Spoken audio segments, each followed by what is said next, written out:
Hey everyone, this is Manish from Simplilearn and welcome to this video on email marketing full course. In this full course, we will learn all about one of the most trendy technologies today, that is email marketing. We'll begin this full course video with what email marketing is and how to set up email marketing, the benefits of it, and A/B testing. After this, we'll look into the different types of email campaigns and how to engage new users with your emails, along with a hands-on demo using the MailChimp tool. We will then conclude this video by discussing the essential interview questions and answers to help every individual crack an interview. By the end of this video, I can assure you that all your email marketing career related queries would have been answered.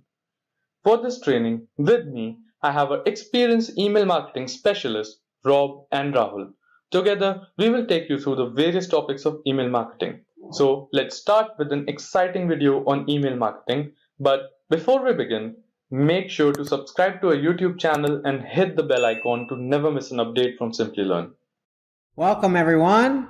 This is Rob Sanders with Simplilearn and welcome. Today we're going to talk about email marketing tutorial. So buckle up and let's get started with email marketing tutorial. And so let's start out asking the question, why email marketing? So Linda is the owner of an e-commerce company. And basically she isn't able to take her leads, the leads she's collecting per day, per month, and convert them into customers. Okay, so customers sign up, but they don't buy her product. So she's left scratching her head wondering what to do. So how's she going to solve the problem of converting the leads she gets into paying customers? Well, look no further than email marketing. So you can boost your sales funnel with the help of email marketing. So email marketing leads to email campaigns that lead to website visits that can lead to product purchasing.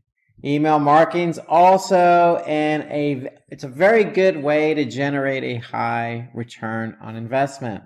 So Linda thinks this is too good to be true. You're telling me it's a very efficient way to generate a return on my investment? How expensive is email marketing? Well, email marketing is neither expensive or time consuming. That's the beauty of email marketing. And so Linda is now very interested. We've piqued her interest. She wants us to explain email marketing to her in detail. And that's exactly what we're going to do. Buckle up and let's get started and talk about what is email marketing. So, as I mentioned to Linda, it's an efficient way to convert leads into sales. Why? Because we can send personalized emails to a specific audience, a targeted audience. If somebody's interested in our product, we can reach out to them via email. It can also be used to remarket pre-qualified leads. So anybody who's pre-qualified, we can go ahead and communicate with them as well. So email marketing is very effective at different stages in the funnel. Okay, so when I say funnel, customer lifecycle. So we have awareness, consideration, purchase, retention, and advocacy. Okay, so let's talk about each one of these parts of the funnel or customer lifecycle, if you will. So let's start with awareness at the very top. So email marketing allows customers to recognize their problems, after which you can educate them on how your brand can solve them. Okay, just like any other marketing channel, somebody's looking for something, a need of something, we can come to the rescue. In this case, we're going to come to the rescue with email, and we can go ahead and educate them on what their need is and how we can collaborate with them, help them, educate them, solve their problems with our product. Okay, so that's what email is going to do. We're going to communicate with them via email, and we're going to bring awareness to the problem by solving the problem. That's what email is good for. Okay, good for generating awareness for our brand.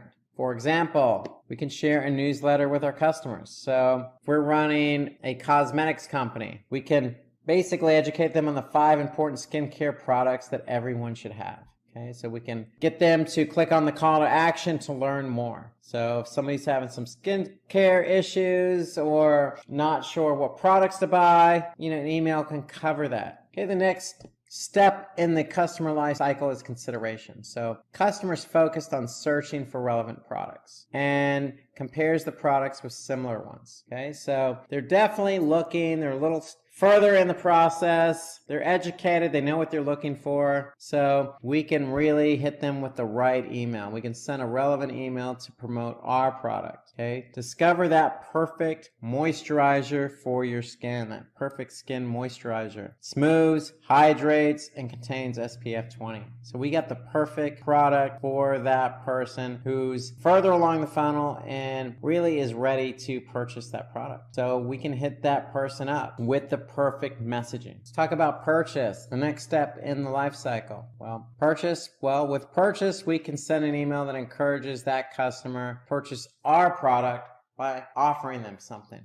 Okay, by giving an offer. For example, we can give a discount. Discounts always tend to work. So that moisturizer that particular customer was considering buying, well, they can move from consideration to purchasing because we're going to offer them a discount they can't refuse. Okay, so it could be for a specific date. Okay, it could be something that's going to get them excited to buy the product. 20% off a moisturizer is pretty good deal, and especially if that percentage off is better than the other products they were considering buying. So getting somebody that extra incentive to purchase the product goes a long way via email. Okay, we want to take that next step in the life cycle and nurture our relationship with customers to ensure they're loyal. Okay, they've already purchased. How do we get them to purchase again? That's retention. We want to retain our customers. We want to get them back to buy the same product or similar products or completely different products in their inventory.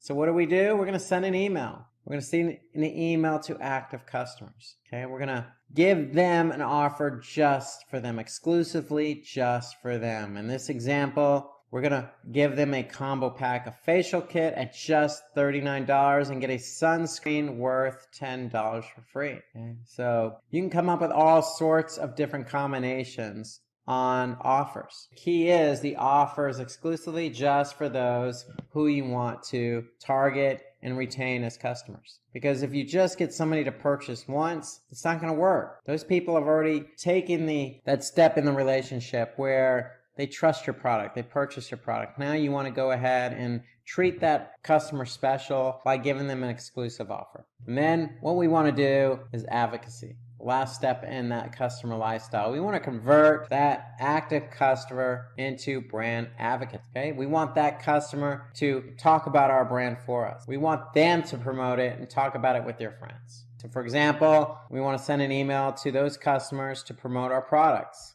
Okay, so for example, we could say, hey, the sales of our products for this particular day or for this month is going to go to our favorite nonprofit. Could be educating poor children or cleaning up plastic in the ocean or saving animals. We want to be able to get them to speak on our behalf and say, look, guys, this is a really good company. They're offering me products exclusively. They've offered me discounts in the past. They have good products. They have a lot of different products. And on top of all that, they help. They help the environment. They help the needy. Okay, they care. And so we can go ahead and provide a call to action for these customers that are loyal to our brand and have them share the email with their friends to spread the word on, what we're trying to accomplish for our nonprofit, or if anything, just get them to promote it. Maybe give them a discount for every friend that they get to buy our product. Okay, it doesn't have to necessarily be,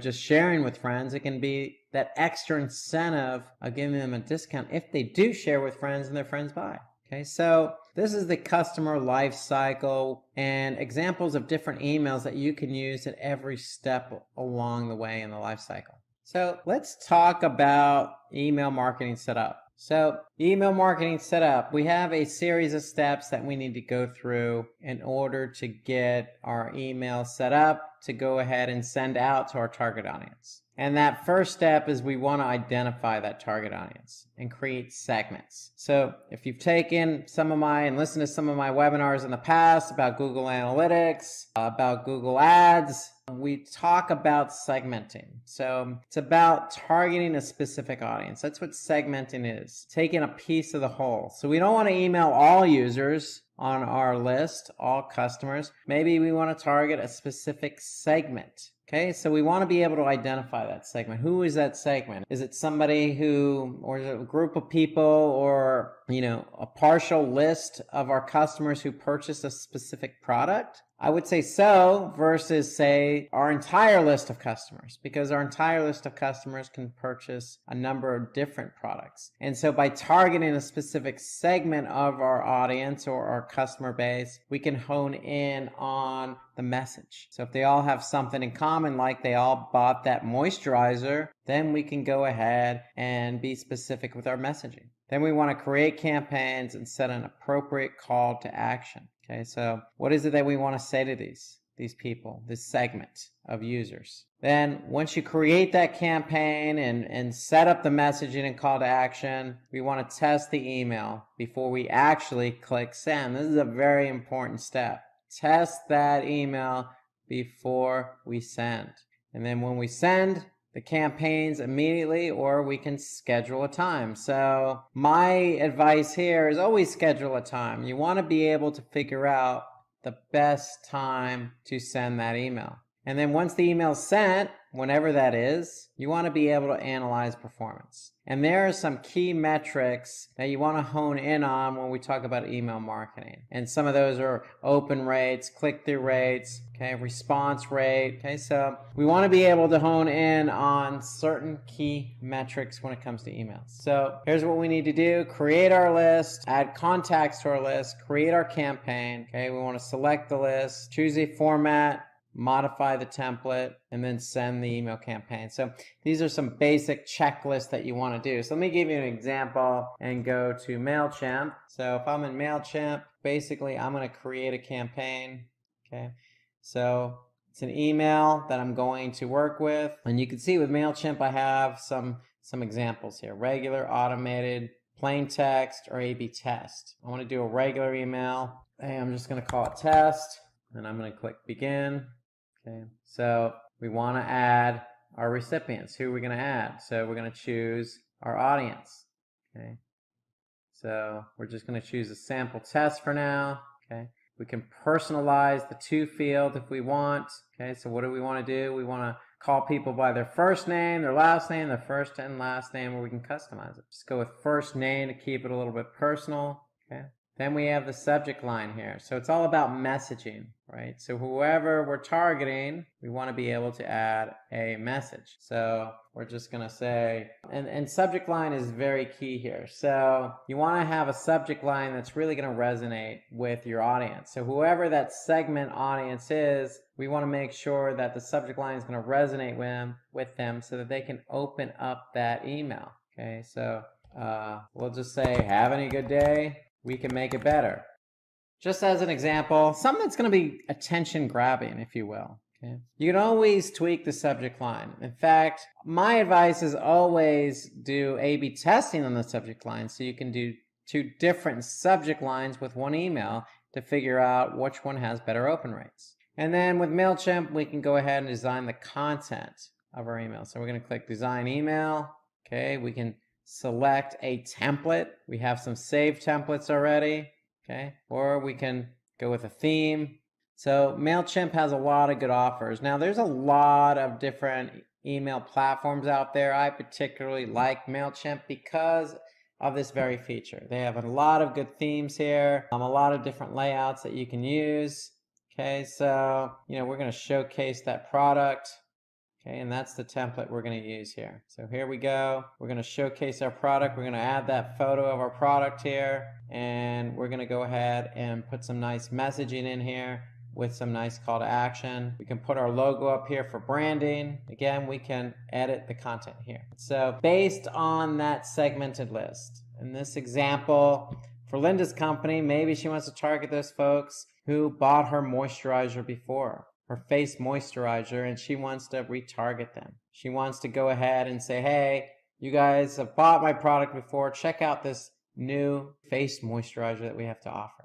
So whatever the case is, you want to be able to plan that out ahead of time. You want to be able to plan out who your audience is. You want to plan out your messaging, and you want to go ahead and set up the messaging based on that audience. So once you have the messaging in place, voila, you're more or less ready to go. Okay, so once you get the content all set up, you can schedule that campaign, okay, and you can also add a social post to your campaign so we can share that information on social. So email integrates nicely with social media. So again, that's pretty much what you need to do here. You need to really think about who it is you want to target. Choose those recipients, okay?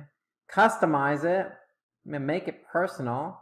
Create a good subject line. In fact, create 2 subject lines and then align that content with that audience. Okay, that's really the checklist here. So again, we look at this checklist, creating our list. Who do we want to send the email to? So we added our contacts to the list. We set up the campaign.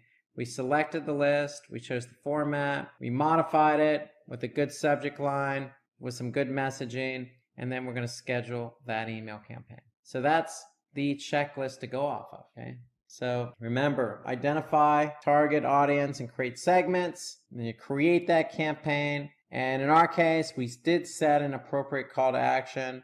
Get shopping, basically. We want people to shop our new moisturizer. Key thing here is before we send it out, we want to test that email. Once everything looks good, we're going to, I would advise schedule it, but you can always send the email when you're ready. I would schedule it at the appropriate time and day. Okay, so in this case, you don't want to send an email out on a Friday afternoon, okay? When people are getting ready for the weekend. You certainly don't want to send an email out over the weekend because you're not going to have many people look and open it. And you probably don't want to send the email out on a Monday morning when most people are getting into the office from a long weekend and catching up on emails. So from my experience, Tuesday, Wednesday, depending on your time zone, I would always say, late morning, early afternoon tends to be a good time, but that's why we have performance. That's why we can analyze performance. We want to be able to see what the open rates are and the click-through rates are so that we can make adjustments for future emails. So let's talk about some of those metrics. So when you do send that email, we're going to look at that open rate. And so open rate is the percentage of the total number of recipients who open an email. So if we basically,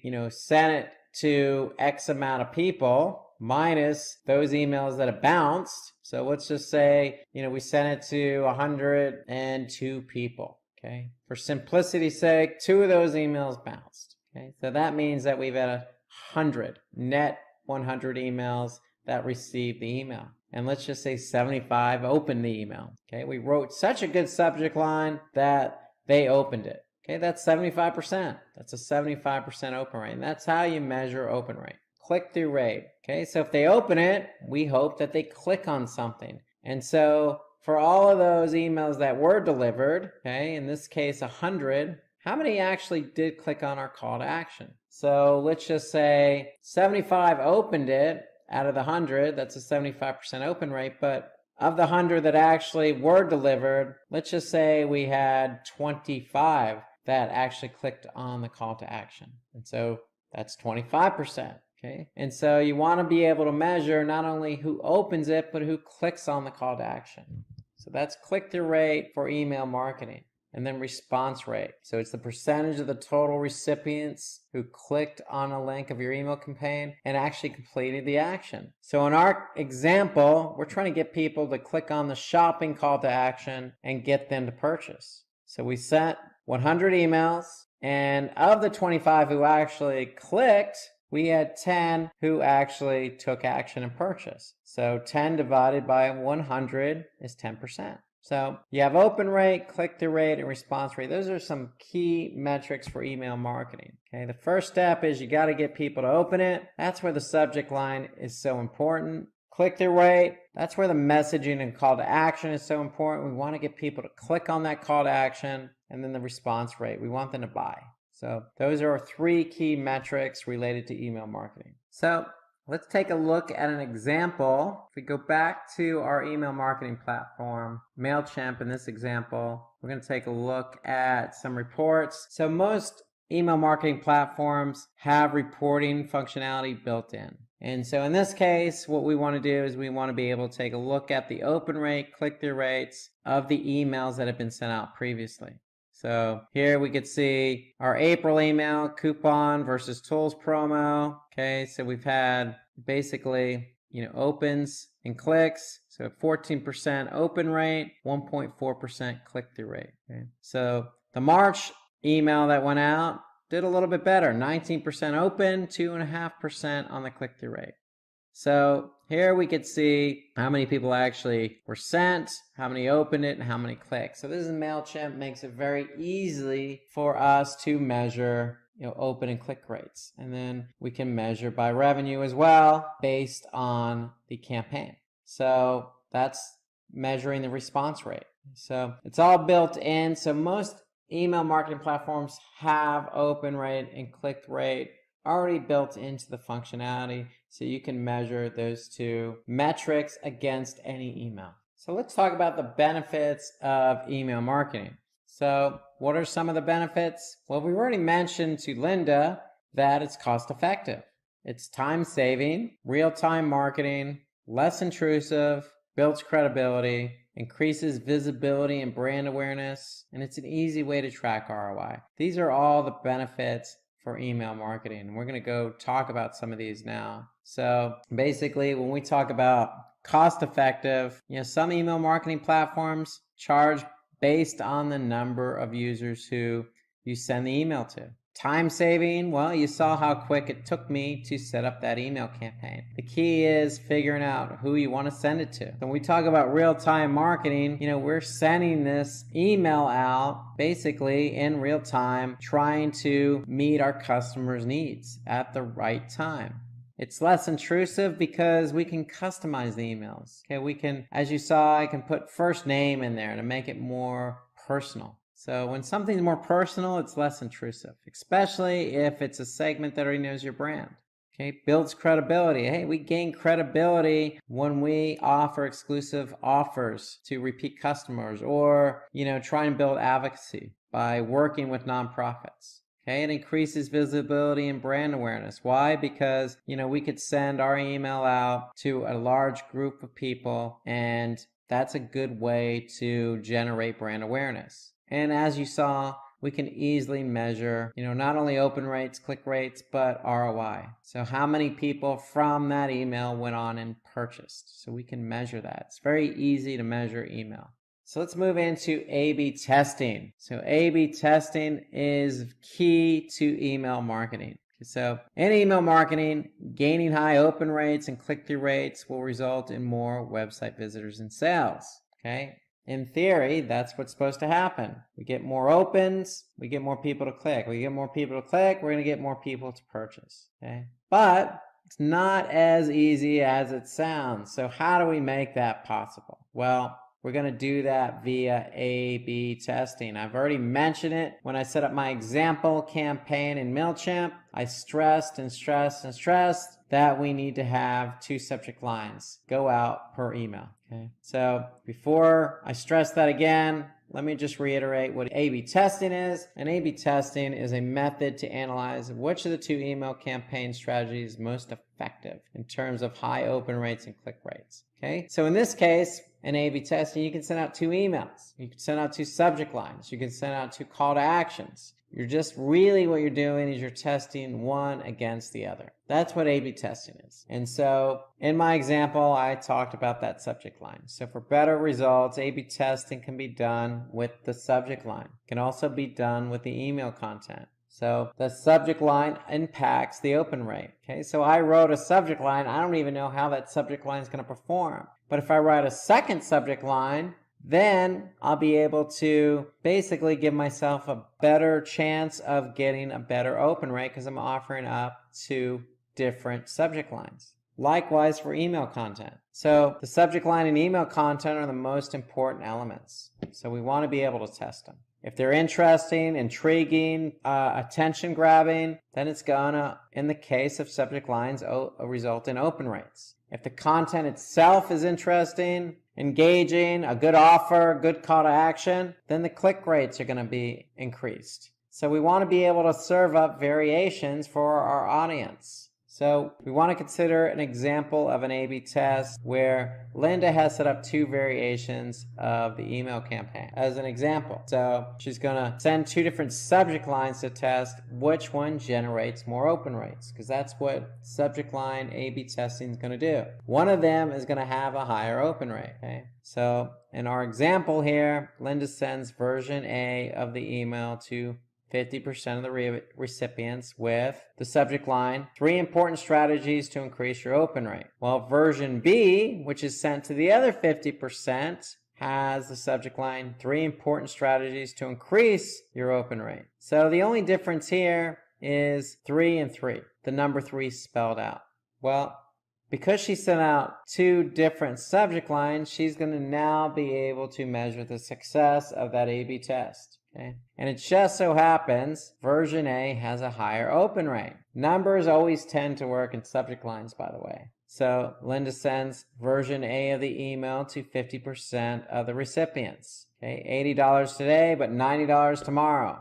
And version B to the remaining 50%. $80 today, $90 tomorrow. And the only really succinct difference here is using the word but versus a comma. And she sent that email out, and that email went out, and the data is coming in, and she's going to measure the success of that A/B test. Well, version B has the higher open rate. You know, we want to be short, succinct, and stay away from those conjugations like but. Okay? It tends to have a negative connotation. So the shorter, more direct email or subject line, $80 today, $90 tomorrow, not so passive, more direct, and that tend to have the higher open rate. So you always want to test those subject lines to generate high open rates. Another example here. Version A again gets 50% with the subject line, uh-oh, your prescription is expiring. Version B, your prescription is expiring. You folks listening to this webinar right now, wonder which one you think will perform. Go ahead and put your comments right below this video. I'm curious what version of the subject line you would open. So let's go ahead and measure the success of the A/B test. Okay, so she sent the email out, 2 different subject lines. 50% got one subject line, the other 50% got the other subject line. And it just so happens version A. Uh-oh, your prescription is expiring. There's a little bit of a, personalization to that. For me, your prescription is expiring seems to be a little bit more, commandish. Hey, your prescription's expiring, so we expect you to purchase. Where you have the little uh-oh in front, it's like, hey, I think your prescription is expiring. Maybe you should think about renewing it, okay? I think that's how that's interpreted. At least that's how I interpret it. So I would probably go ahead and click on that email with that subject line. So you could see subtle differences in the subject lines make a big difference in open rates. So in order to keep improving those open rates, you need to continue, and not continue, you should always do subject line testing. Always, because one subject line is always going to have a better open rate than the other. So always do A/B testing when it comes to subject lines and email content for that matter. Okay. So we're always going to do continuous A/B testing. So with continuous A/B testing, we can test various elements of the email campaign. So you can always test the sender's name, the subject line, the copy, the call to action, the design, the imagery. There's a lot of different elements you can test with emails. For example, sender's name. Okay, so you want to personalize it as much as you can. Okay, you don't want to do a no reply. You want it to come from a human being. In this case, Sam. Okay, at least that's what I think. Let's see what the test states. No surprise, version A has the higher open rate. If you customize these things and personalize them, then it goes a long way. Sending an email from a no reply is not a good best practice. Let's talk about the subject line again. So we got webinar, increase your email open rates. Webinar, increase your email open rates. So the webinar is dynamic on version A. Okay, so we're sending that out. And because it's dynamic, that's going to, beat out the static. Webinar, increase your email open rates. A lot more elements we can test here. So for example, the email copy. So learn some easy ways to increase your email open rates. Join us on May 10th, 2019, 7 p.m. for an interactive discussion with our experts. Well, version B is more personalized. It's the same message, but we're actually addressing someone specific, in this case, Rachel. So we can measure the success of the A/B test, but it's no surprise that anything that's customized, that comes from somebody, a name, with a dynamic email subject line, is going to perform better. It's going to increase open rates, and it's going to increase click rates. So we can also test that call to action. The difference here is coloring. Save my seat yellow versus save my seat blue.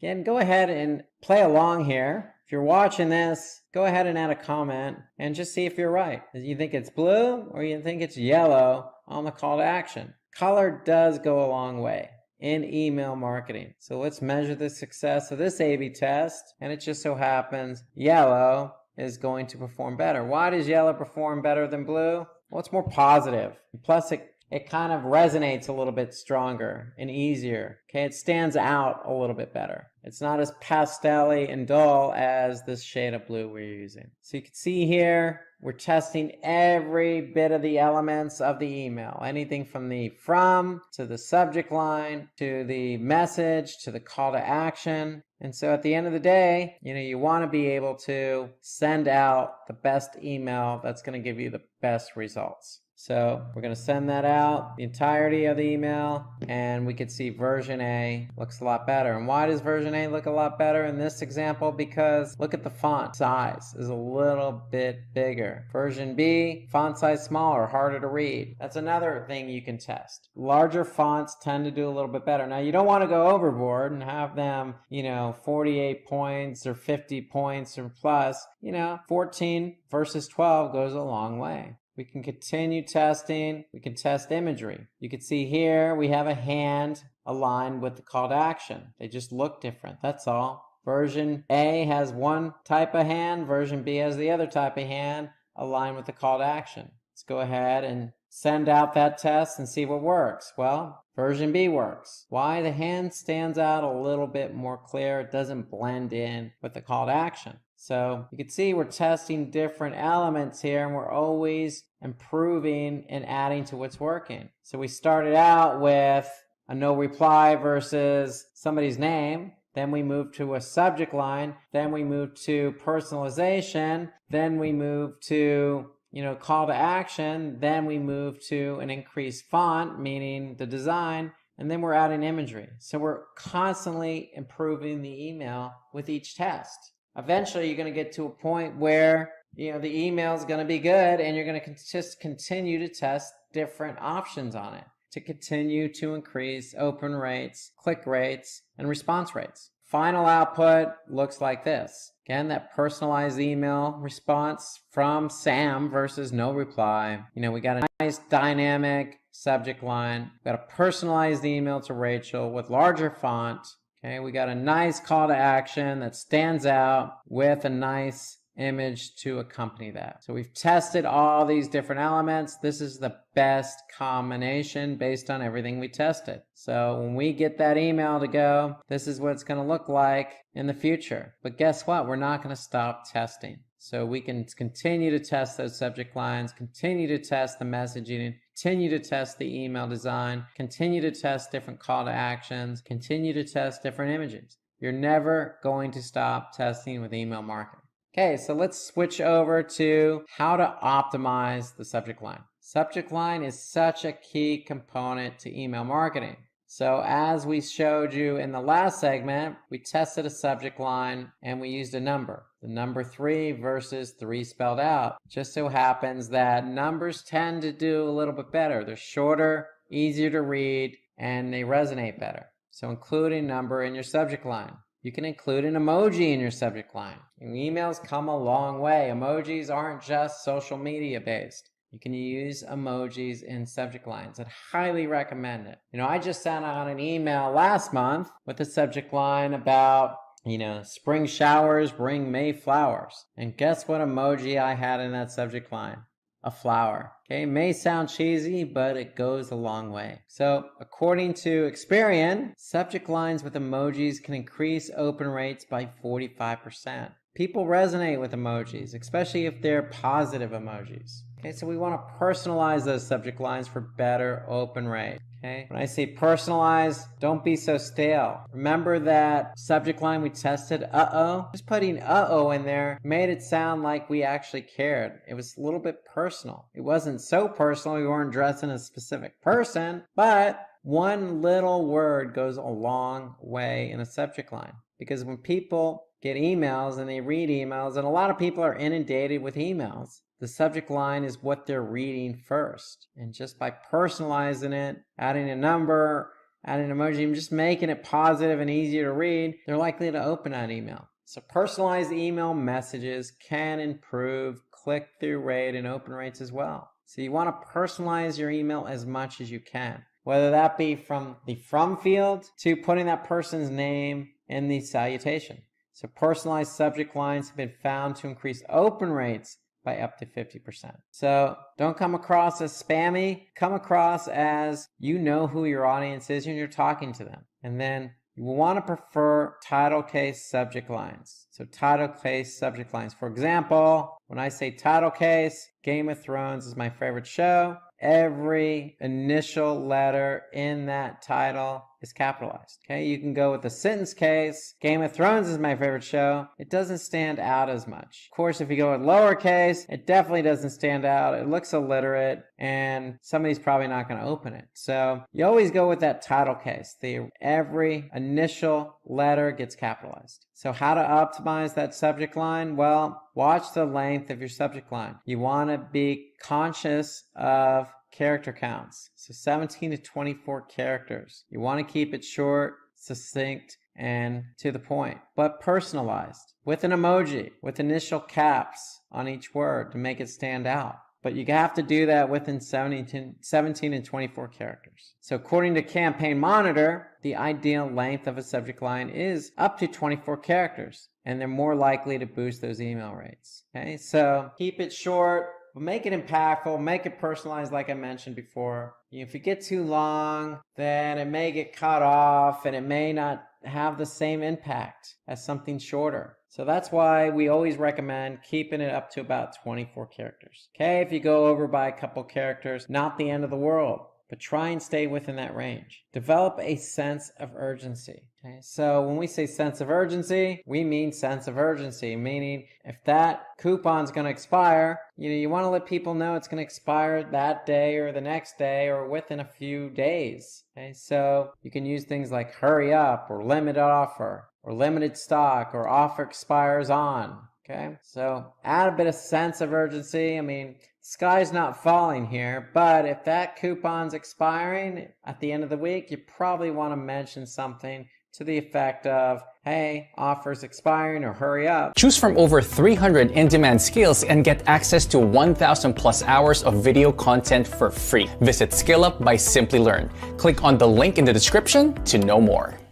So let's talk about optimizing your email content. So we focused a lot on subject lines. Let's talk about the email content itself. So some ways to optimize email content are we want to send the content that is relevant to customer expectations. So content needs to match that expectation. We want to use bullet points to make the content readable. We want to follow logical structure. We want to use compelling imagery and prefer design emails with responsive designs. And what we mean by responsive design is, hey, most people are going to be checking that email on their mobile phone. Okay, so make sure when you design the email, it's also going to be good, not just on desktop, but on tablet and mobile as well. And then, of course, this goes without saying, but avoid grammatical mistakes. Go ahead and spell check it. And that's why we put an emphasis on testing your email before you actually send it. And when you actually send an email, test email,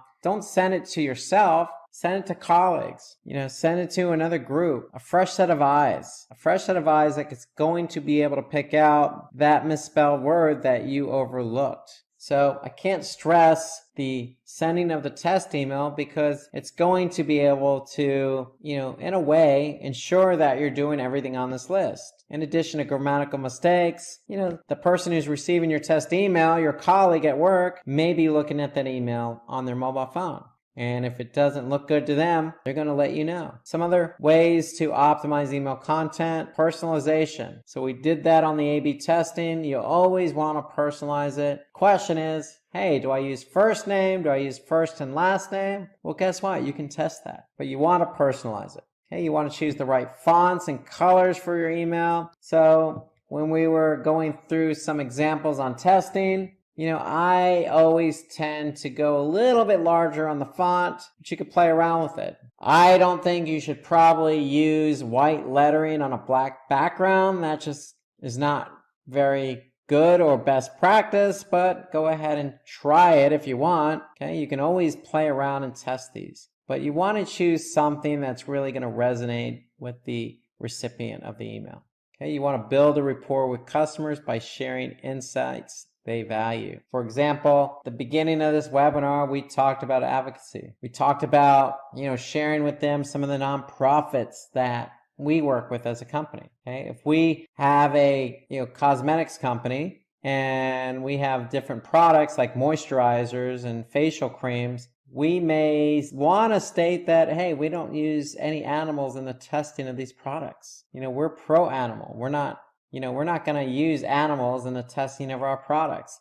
And that probably resonates with a lot of your customers. So you want to go ahead and build a rapport with those customers by sharing those insights. Okay? And use recipient names. And you always want to personalize it. And then add a clear call to action at the end. You always want to have that call to action, regardless of what the email is. Hey, it could be just a simple read more, or hey, donate. It doesn't have to always be so hardcore in terms of, hey, purchase our product. That could be a turnoff, especially if you're sending emails out once a week to your customer base. If you're constantly hammering them with buy now, buy now, buy now, they're going to get turned off. So you want to mix up the call to actions. And that goes back to the very first step. And what kind of email are you going to send out and who are you going to send it to? So you have to align those two. If it's somebody who doesn't even know who your brand is, you're not going to put a call to action of buy now. You're probably going to say, hey, check us out. We have some cool stuff for you. Okay, let's talk about automating emails. Email automation. So triggered emails are sent to customers based on an event, date, or user behavior. Okay, so when we say an event, it could be a special occasion like Mother's Day. Okay, it could be a date like a birthday or anniversary or a specific day of the week.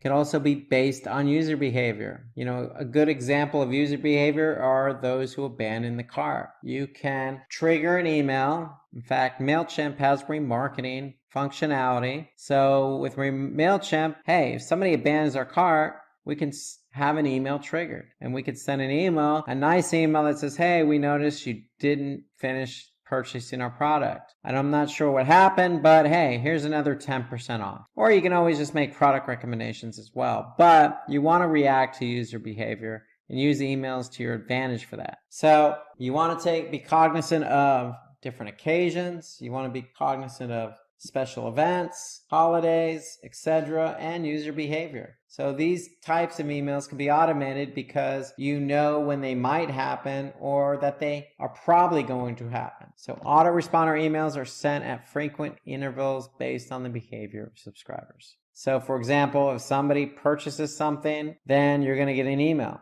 that probably says, hey, thank you for your purchase. Another email that says, hey, your product's on its way. And then another email that says, hey, your package or product has been delivered. So that's an example of an automated email that goes out. If somebody purchases your product, you probably want to thank them for that. And then you probably want to let them know that, hey, it's on its way. Here, you could track it.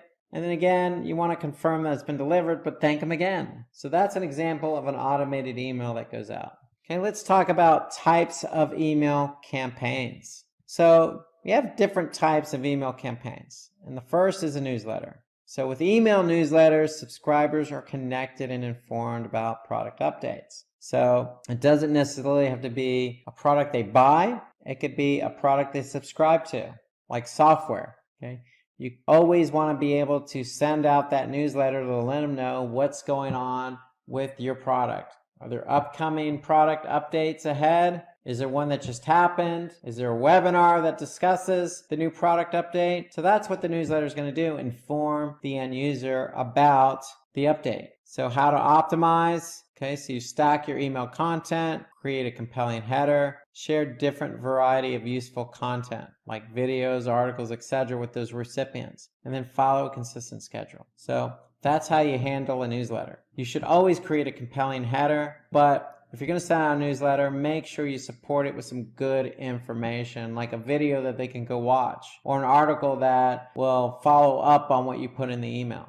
or promoting that webinar that's going to talk about that product update. Okay, so example here is a newsletter that gets sent out, and here you can see it talks about business process. It's got some nice imagery in there. Okay, call to action. It's got a little bit of everything in this email template. Okay, and that's when we talk about stack your email content, that's what you talk about stacking. You can see at the top, it's got work with the industry best. Subscribe now. Okay, they validate that with 25 years of top-notch service. Then they talk about hiring the best talent. Then you got the next bit of content below that. So that's stacked email content. Okay, that's going to be supported by a compelling header. And then they're going to share a variety of different content in there. Like there could be clicks in there to videos and articles. Moving on from newsletters to promotional emails. So we want to be able to drive revenue by sending special offers through promotional email. Okay, so how do we optimize a promotional email? Well, we want to personalize the campaign. Okay, promotional, we want to definitely personalize it. Include time-sensitive offers. We want to get people to react. Okay, so that means, adding a sense of urgency in the title and the subject line. Okay, you can send offer emails on holidays. If it's Mother's Day, hey, send it a couple days before or even send it on. If it's personalized, then you can say, hey, so-and-so, we know you're a mother. Here, take 20% off. I mean, that kind of personalized email with an offer goes a long way. Here, an example from Tom's. Limited time, extra 20% off all styles. They include the code in there. Okay, again, you can see the sensitivity and the sense of urgency with the limited time. Another email campaign type, and personally one of my favorites, is abandoned cart.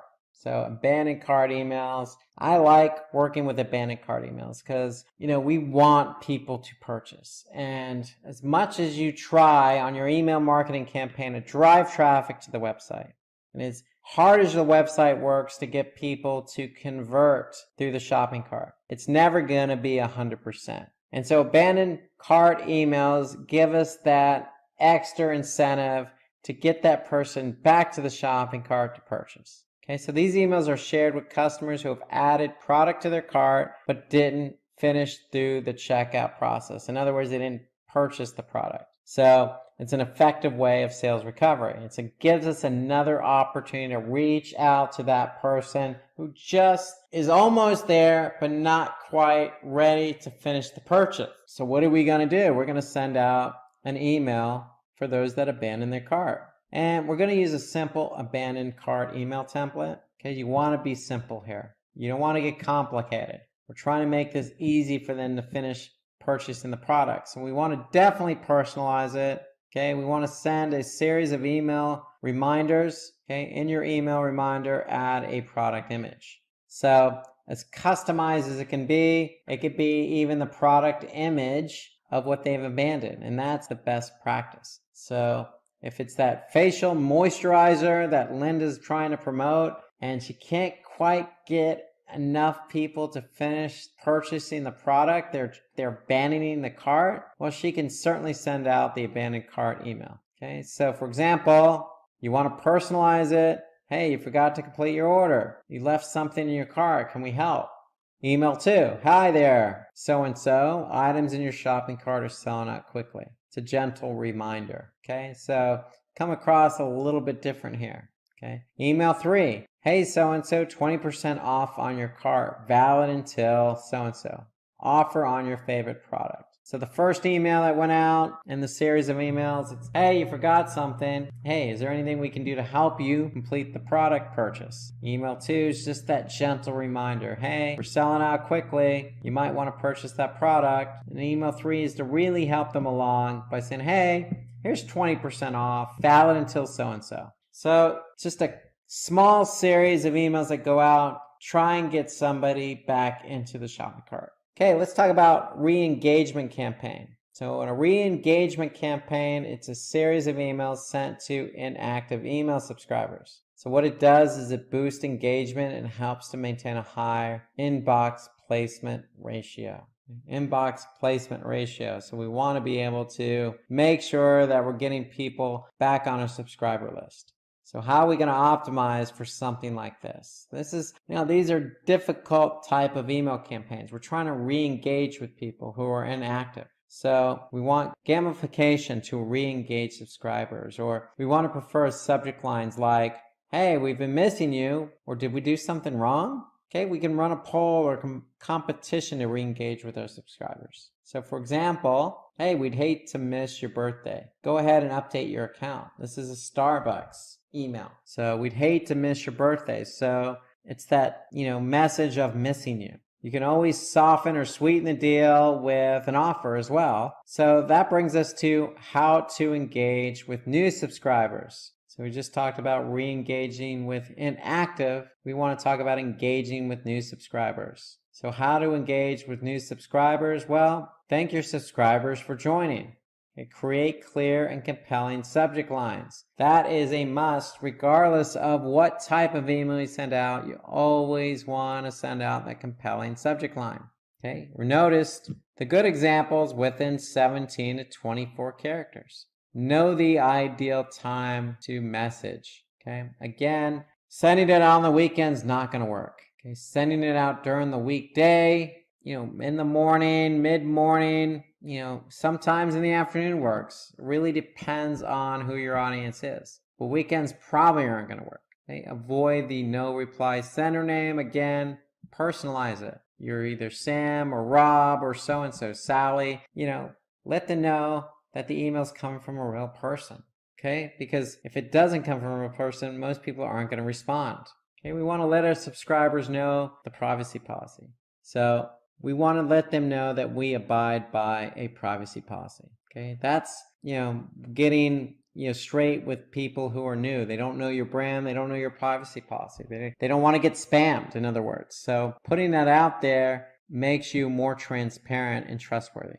Okay, and again, personalization, always personalize. If it's new, if it's inactive, repeat customers, loyal customers, lifetime customers, you should always personalize. And you should always be courteous and always thank them. And then prefer attractive email designs. Okay, work with something that's going to be eye-catchy.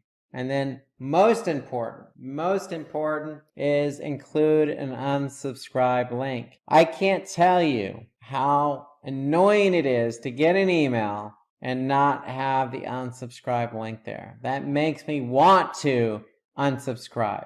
Even if it was a good email, I still look for that because maybe they're a good company, but they're spamming me. They're sending me too many emails. So maybe I want to unsubscribe or change my subscription. So you always want to include that unsubscribe link. In fact, in the United States, it's actually law. So there is regulation about that, around that. So you need to include an unsubscribe link. It's just common courtesy, if anything. So it bodes well. Okay, of course you don't want people to unsubscribe, but you don't want them to get annoyed either. Okay, let's talk about email marketing tools. So we talked about MailChimp. So there are plenty of email marketing platforms out there. I use MailChimp. I've used a few in the past, like Marketo. I've used Zoho, Vertical Response. So there are a lot of different tools out there. Here, some of them, again, MailChimp, Marketo. Marketo is a marketing automation tool or system, and Marketo is good for sending those automated emails. HubSpot, ConvertKit, Sendinblue, Aweber. These are just some of the many that are out there. Okay, so let's show a demo again of an email marketing campaign. So let's show an example of a newsletter that one of my clients had sent out. And so this is Paul Ekman Group. Paul Ekman, Dr. Ekman inspired the TV show Lie to Me. So well known in the industry of micro expressions. He's the aforementioned expert in micro expressions, and he sends out email marketing campaigns. And he sends out a monthly newsletter. So this is a newsletter that was sent out in November 2018. And if we look at it, you can see here, okay, it's stacked content, nice imagery, okay, respectful disagreements, how to deal with disagreements this holiday season. So really relevant, personalized, and timely because it was set in November during the holiday season. So got some nice imagery there. Okay, we got content in here. And then right below that on the stack content, what do we have? Final hour, 24 hours, 25% off. So that sense of urgency built into the email. Then here you go. You have some other content in there based on the face of contempt. Okay, just an example of a micro expression. And then right below that, what do we see? We see a call to action. Learn how to use micro expressions to your advantage. So call to action here. Then we have some more information here with the learn more. So a newsletter that went out, basically a blog post built into the email with some nice content, reminding folks, hey, they have 24 hours, got some other useful information in the email. So this email went out, very timely, 98,000, okay. See subject line here, controversy, respectful disagreements, and Thanksgiving, okay. Could the subject line be a little bit shorter? Yes, possibly, but if we look at the open rate, 15%, 16% open rate, okay. Industry average in education and training is 18%, okay. So they're close to the industry average. On the click rate, 1.6% on the click rate, industry average 2.1. So we can see what the top links were clicked. Okay, so they have a lot of links, and MailChimp will help you measure what links were clicked the most. Who subscribed, what subscriber with the most opens. We can see opens by country. But that's an example of a newsletter for this particular company. Okay, stacked content, okay, sense of urgency, okay, you can see the subject line, timely newsletter. So this is I think a good example of an email for the time of year. Okay, so let's go over the checklist again for email marketing. So good reminders on the checklist. This is a checklist. You want to make sure all boxes are checked. You want to create interesting subject lines as they boost your open rates. Direct correlation with open rates is subject line. Okay, you want to keep your content relevant and consistent with your brand. You want to check the sender name. Okay, so you want to make sure not only is it personalized, but the name aligns with the email address. Okay, you should always personalize. Always personalize the subject line and the email copy text. Meaning, don't just say hello to Sally, Pete, Rob, Michael, etc. Always include an unsubscribe link in emails. Okay, give people the option to unsubscribe. Okay, you can always re-engage them another way or later on, but you don't want to irk any one of your potential customers. Use A/B testing. We talked about A/B testing in the webinar. There's lots of different elements we can test, from subject line to content to font to call to action to imagery to subject line, etc. There's no shortage of elements in an email you can test. You want to use welcome emails to build good customer relationships. So when somebody signs up for a newsletter, send out a welcome email to them. Hey, welcome. Thank you for signing up. You should always segment your list based on user behavior. So if you have a group of people who purchase product A, customize your email for product A, but you can mention product B and C in there, but know who your audience is so you can talk to your audience. Okay? And you can always ask your subscribers to update their preferences as well, because you want to make sure you're sending out emails to the right person, right address. Okay, so this is a short checklist. Now we can expand upon this, but these are some of the most of the key items when it comes to email marketing. Some other items on the checklist include features such as countdown timers and live polls. Okay, make it interactive. Okay, choose the right email frequency. Don't be sending emails 3 or 4 times a week. Once a week is probably as much as you want to go, depending on what it is. If somebody purchases something, then you probably want to send an email thanking them for the purchase, another one letting you know the product has been shipped, and another one with thank you, the product has been received. Reward those subscribers. Send out exclusive offers. Okay, make sure your emails are optimized for mobile. That means send out test emails and check it on different devices. Okay, create a schedule. Okay, you can automate these emails, so create a schedule that makes the most sense. Have a footer and a header in the email, and in that footer and header is going to be some information. Okay, just like I showed you with the microexpressions, there was a footer and header. Avoid spam filters. Okay, how do you avoid spam filters? Well, apply best practices. Okay, don't have spammy subject lines. Have an actual name associated with the reply to email. And split up your list as well. When you send out one email to 150,000 people, it could probably get caught up in some spam. So segment out your audiences.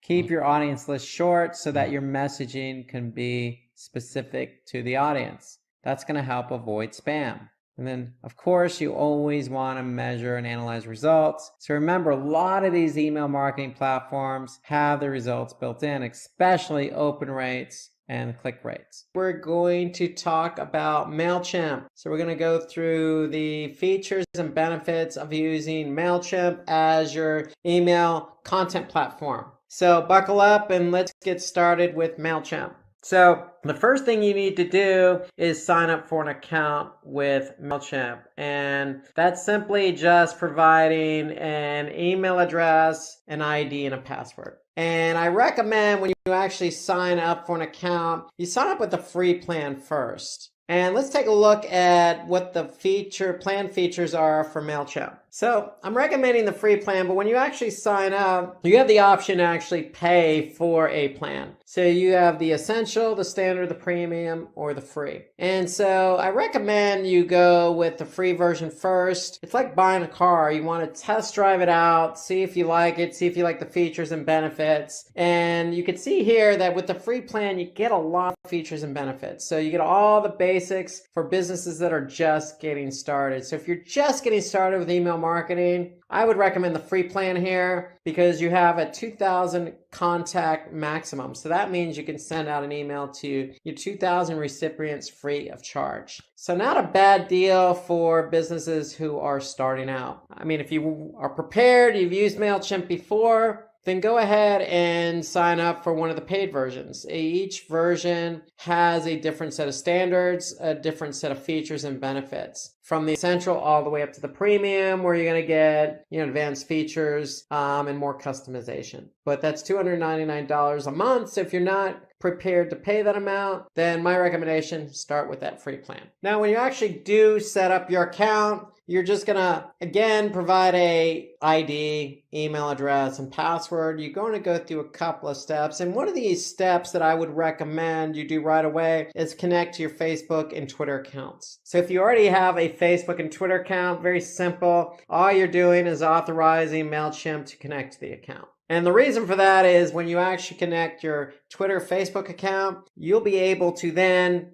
share content on those platforms, and MailChimp will do that for you automatically. Okay, so here you're just asking it to more or less interact with the platform, social platform. And I recommend doing that as you're going through the setup process. Very simple to do. If you're already logged into your Twitter or Facebook account, all you need to do is click on the plus button as you go through the setup wizard and authorize MailChimp to access your Twitter or Facebook account. Here you can see what MailChimp's going to be able to do. They're going to be able to read tweets from your timeline, post tweets for you on your behalf if you want them to.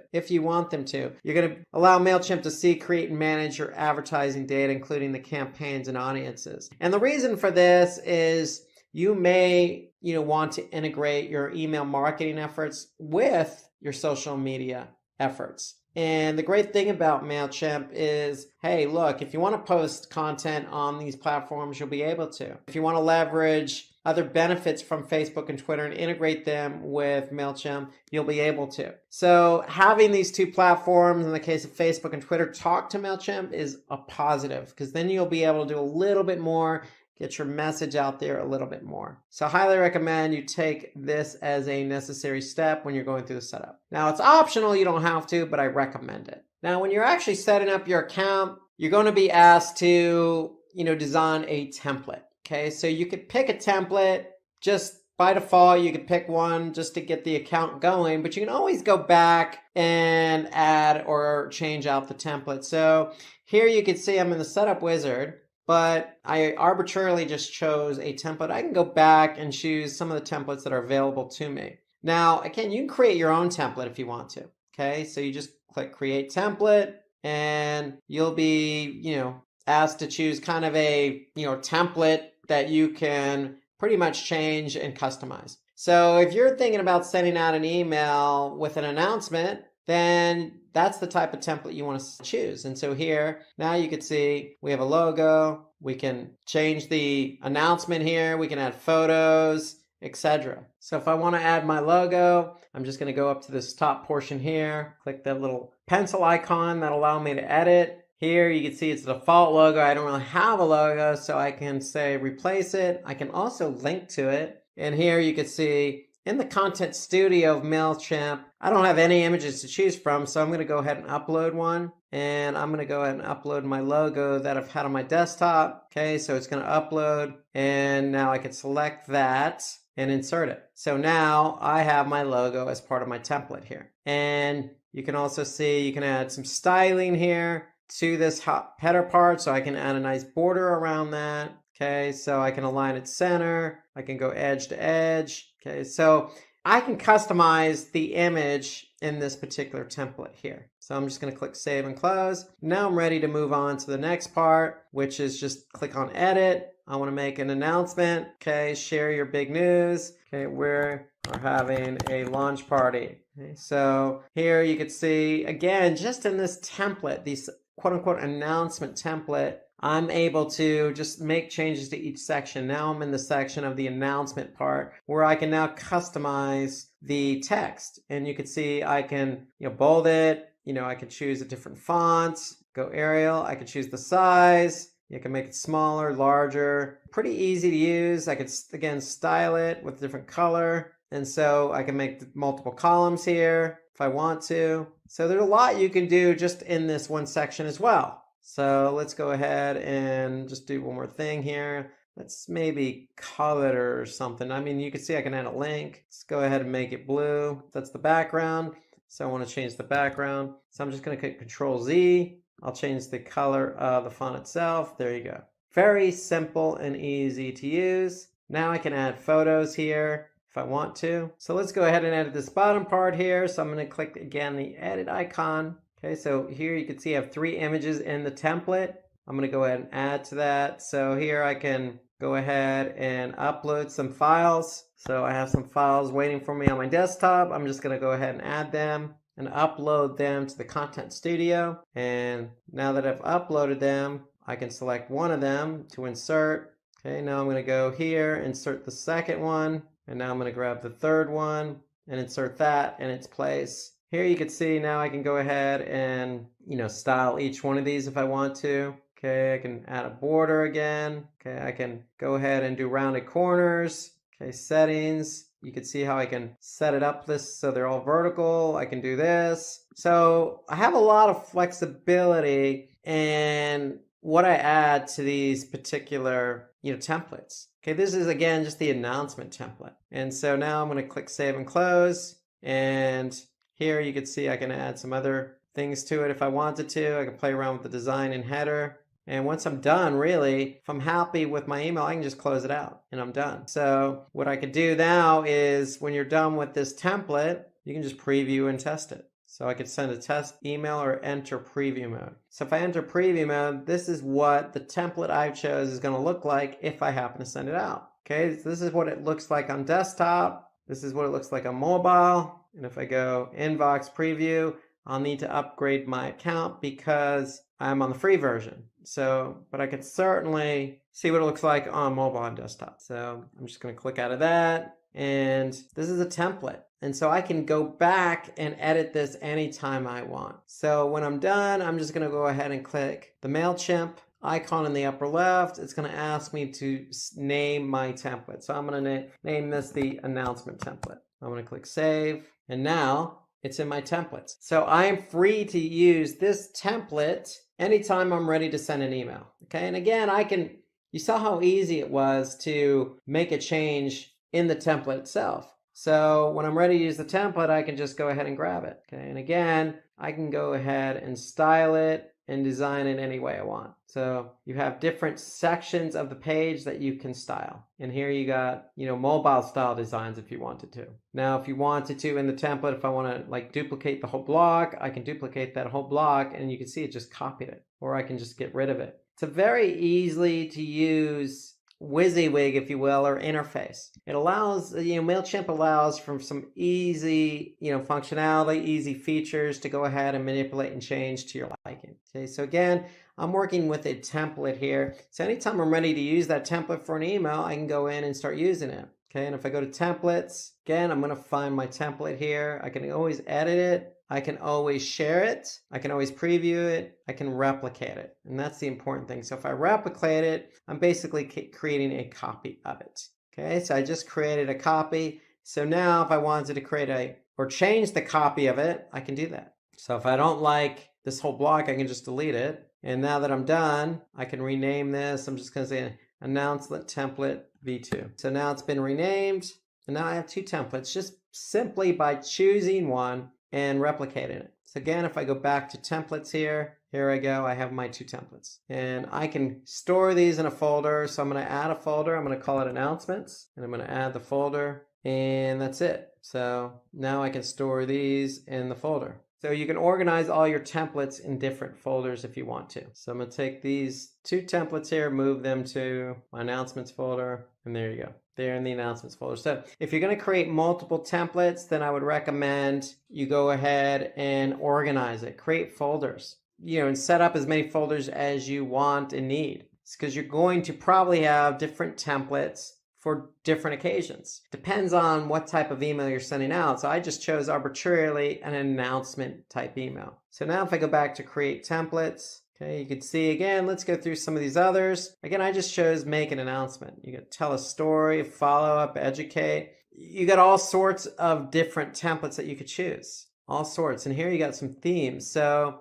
you can even go with a theme if you wanted to. So for example, if you're selling products, let's just say you have a boutique store. Let's just choose this boutique template. If I choose this, here is my themed template. And so now, just like the other template I was working in, I can go ahead and edit this. Here you can see at the top, I got the middle section, I got all these different sections that I can now go ahead and edit. So it's just it's about choosing the theme template that works best for you, and feel free to, try these different templates out and see what works best for you. So here you can add in certain things like, social share. So if I just drag and drop, I can add in a social share image card. So a lot of these themes are very flexible in what you can do.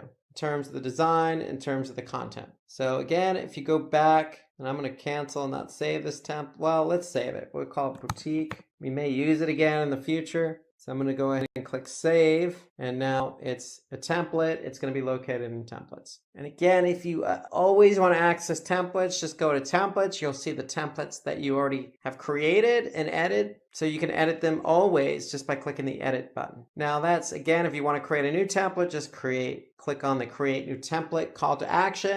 And again, you got themes, you've got layouts, or you can even create your own from scratch. You can import another template that you created in another email marketing platform, or you could simply do everything from scratch in HTML. So you have three different options here: layouts, themes, and creating a template on your own. Okay, and that's either by importing or by creating it from scratch. Okay, my recommendation, I like some of the layouts that MailChimp has. You can see a lot of flexibility here, and when you actually choose one, again, you're in full control of how to design and message it. So you're in full control of that. So if you just want to, again, tell a story, I'm going to select this template here. Okay, now I'm on the free version, so keep in mind with the free version, I don't have access to all the templates. So here I got to upgrade to use this one. But for example, if I don't see the message upgrade to use, then I'm free to grab it. So you can see the one column I'm free to use. So I'm just going to select that.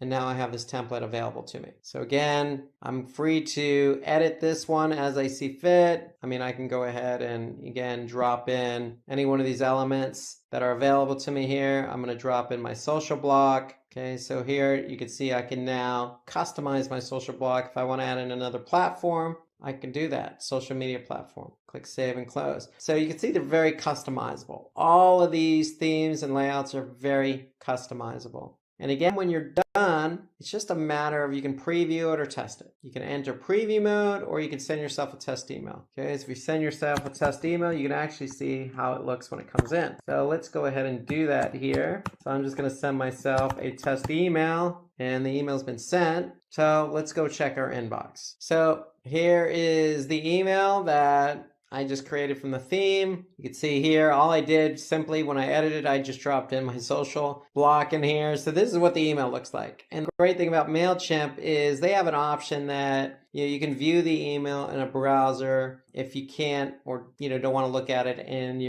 this case, I'm looking at Gmail. So you can always, or recipients can always view the email in a browser versus the email client that they're using in specific. Now, when it comes to completing your profile on MailChimp, you're going to need an audience to send these emails to. And so when you click on audience here, if you don't have an audience already imported into MailChimp, you're going to be asked to import. So you can see I already have one contact. That contact's me because I added my email address on that test email. So MailChimp's smart enough to say, okay, we don't have this email address in our contact list, so we're going to add them. So here we can see we can manage our audience. So we can add subscribers, we can import contacts, we can have sign-up forms, and we can manage our contacts. So if we import our contacts, if I click on import, here I'm going to be asked to import either from a CSV or copy and paste. Or I can just go ahead and integrate it. So if I choose, for example,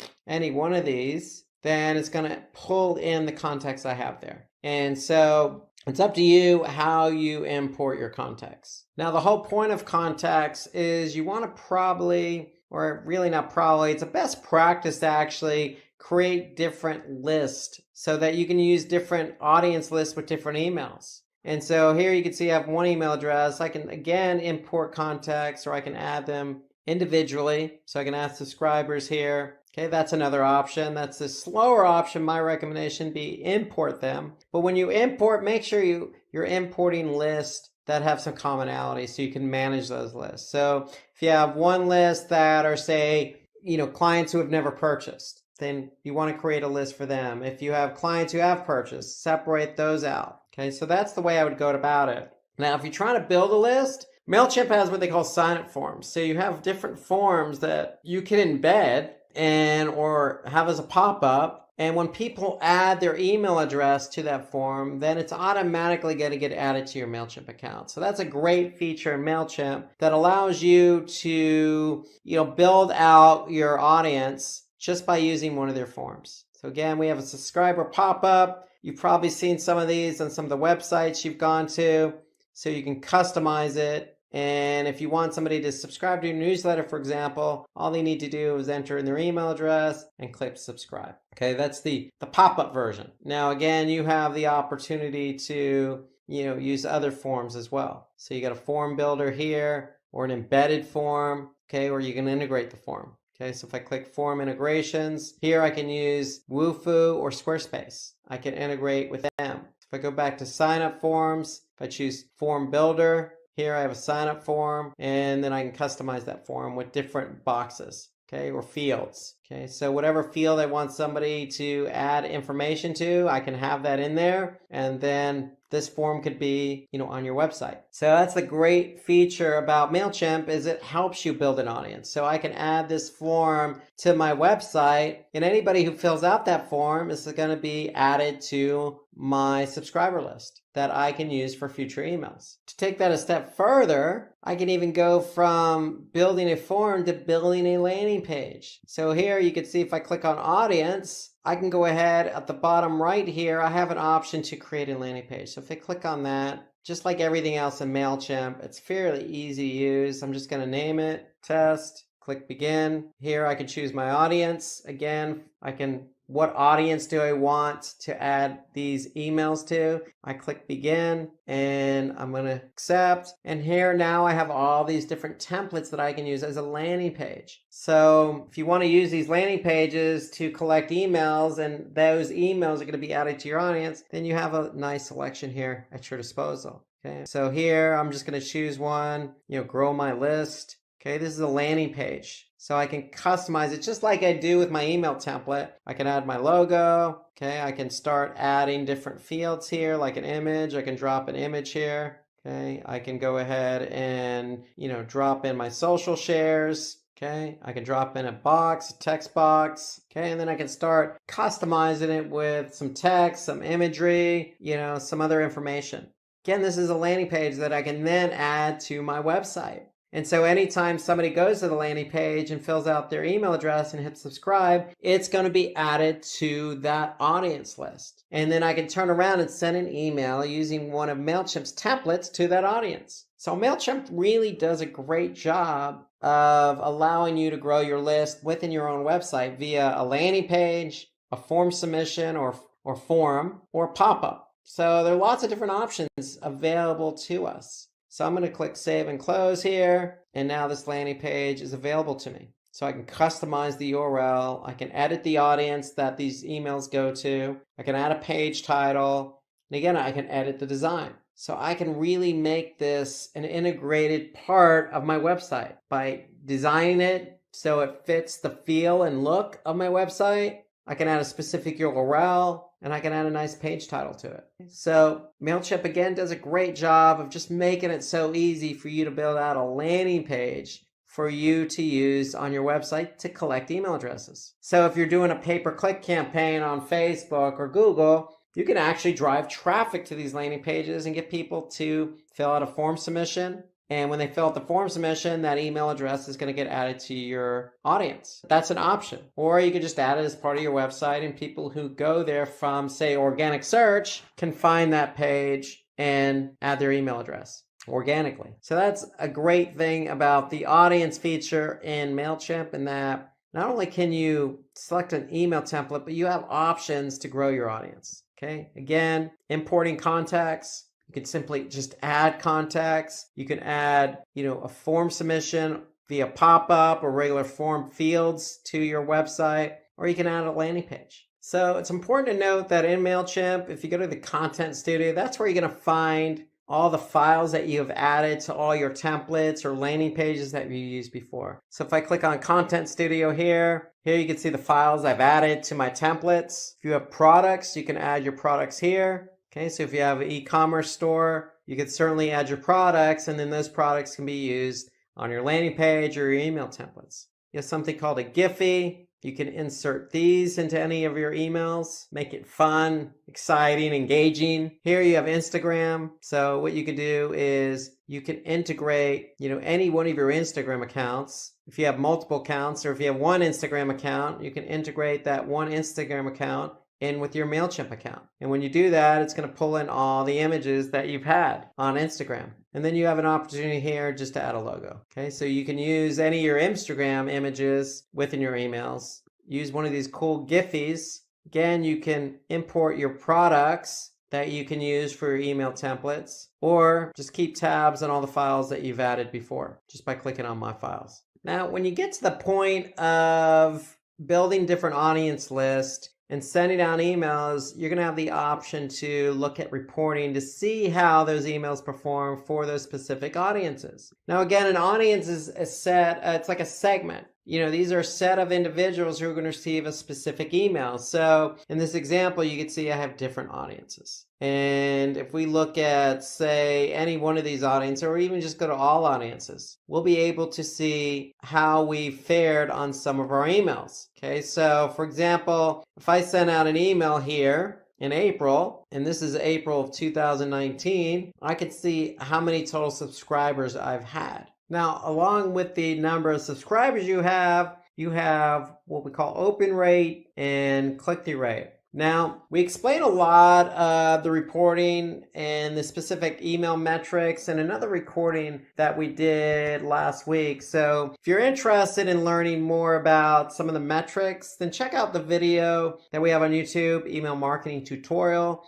We recorded this last week. Go into details about all the different metrics you can learn about with email marketing. So take a look at this video, Email Marketing Tutorial. It'll be a nice precursor to the MailChimp tutorial. So to give you some insights as to what metrics to really pay attention to with email marketing. But in MailChimp, we know we can look at the total number of subscribers. We know that we have how many opens, and we know what the open rate is, and again, the total number of clicks and what the click-through rate is. Okay, so with MailChimp, very easily, you just hover over it, you get the raw number, and then the percentage. So open rate is how many people actually open that email based on the total number of people that the email was sent to. So here we could see in this particular email last year in April, we've had 14%, 14.1% to be exact, and that is 13,377 divided by 97,469. So that's how many people open the email. So 13,000 out of 97 is about 14%. Now, when somebody opens it, we hope they're going to click on it. And so here we got a 1.4% click-through rate. Again, that's the total number of clicks based on the total number of subscribers or people that were sent the email. And so MailChimp just gives you a nice overview of how many subscribers were in this particular audience list, and then the open rate and click rate. So we can really dive in here and we can actually see how that particular email performs. So if we just pick one email here, we can just click View Report. We have other options here. We can print, we can download, we can share it, the whole campaign, or just view the email. If we want to view what the email looked like, we can select that. But we just want to view the report. So we're going to click View Report. And now we can get into some nice detailed information about the actual report itself. So again, here you can see total number of recipients. And this came from the audience list called Newsletter. Okay, it was delivered last year, September 26, 2018. Again, I have the option to view it, download it, print it, or share it. So let's take a look and view the email to see what it looked like. Okay, so this is what the email looked like. We have our own template here. And here you can see it takes into account some of the best practices involved with email marketing. We have some nice content, imagery, some call to action here, some other links. Okay, we have our social icons. Okay, so that's what the email looked like. Okay, so we'll go back and we're going to click View Report. Now we want to view the report. Again, here's what it looked. Here's when it was sent. Okay, the open rate for this was 21%. Click-through rate was 4%. So for us, the list average, this list here, Newsletter, the average was for the open rate, 16.8%. So we're above the average on this email. For the click-through rate, the list average is 2.7. So we're above the average. So we've done a good job on this email, at least generating more opens, more clicks. And MailChimp even takes that a step further. They'll even show you what the industry average is for your particular industry. And in this case, we're education and training. So we did better than the industry average for both the open rate and for the click-through rate. So we could see some other specifics. We could see the raw numbers of opens, clicks, how many people bounced, meaning the email address wasn't valid anymore. And so MailChimp does a good job of any email that actually bounces, it'll be scrubbed and removed from your list. And then here you can see 347 unsubscribed. So the thing about, MailChimp is we want to be careful we don't have too many unsubscribes and also people abusing or reporting abuse, meaning you don't want to send out an email multiple times a week where it gets to the point where it's spammy. And so you want to avoid a high number of unsubscribes and a high number of abuse reports. And so here you can see most emails are open within a 24-hour period, and then it kind of just tails off. So here we can see opens and clicks based on the time of day. So within a 24-hour period. Okay, so this is how most emails operate. Within that first 24 hours, you're going to get a lot of opens, a lot of clicks, and then it's going to tail off from there. Great thing is MailChimp provides me more detailed information about what was clicked. So I could see here the top links that were clicked. And let me just point one thing out here.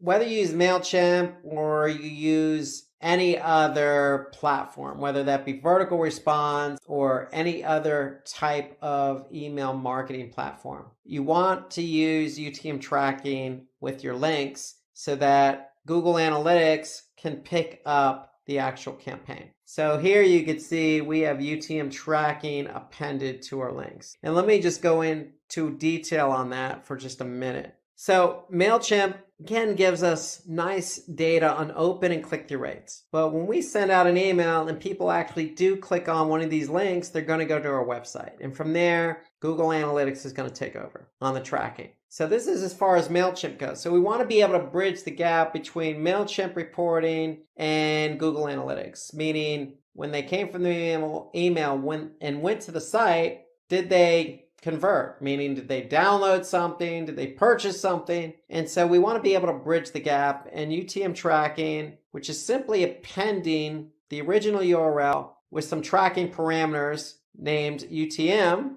it allows us to bridge that gap. So all you need to do when you set up a MailChimp campaign is just go to URL Builder in Google. Then you're going to click on Campaign URL Builder.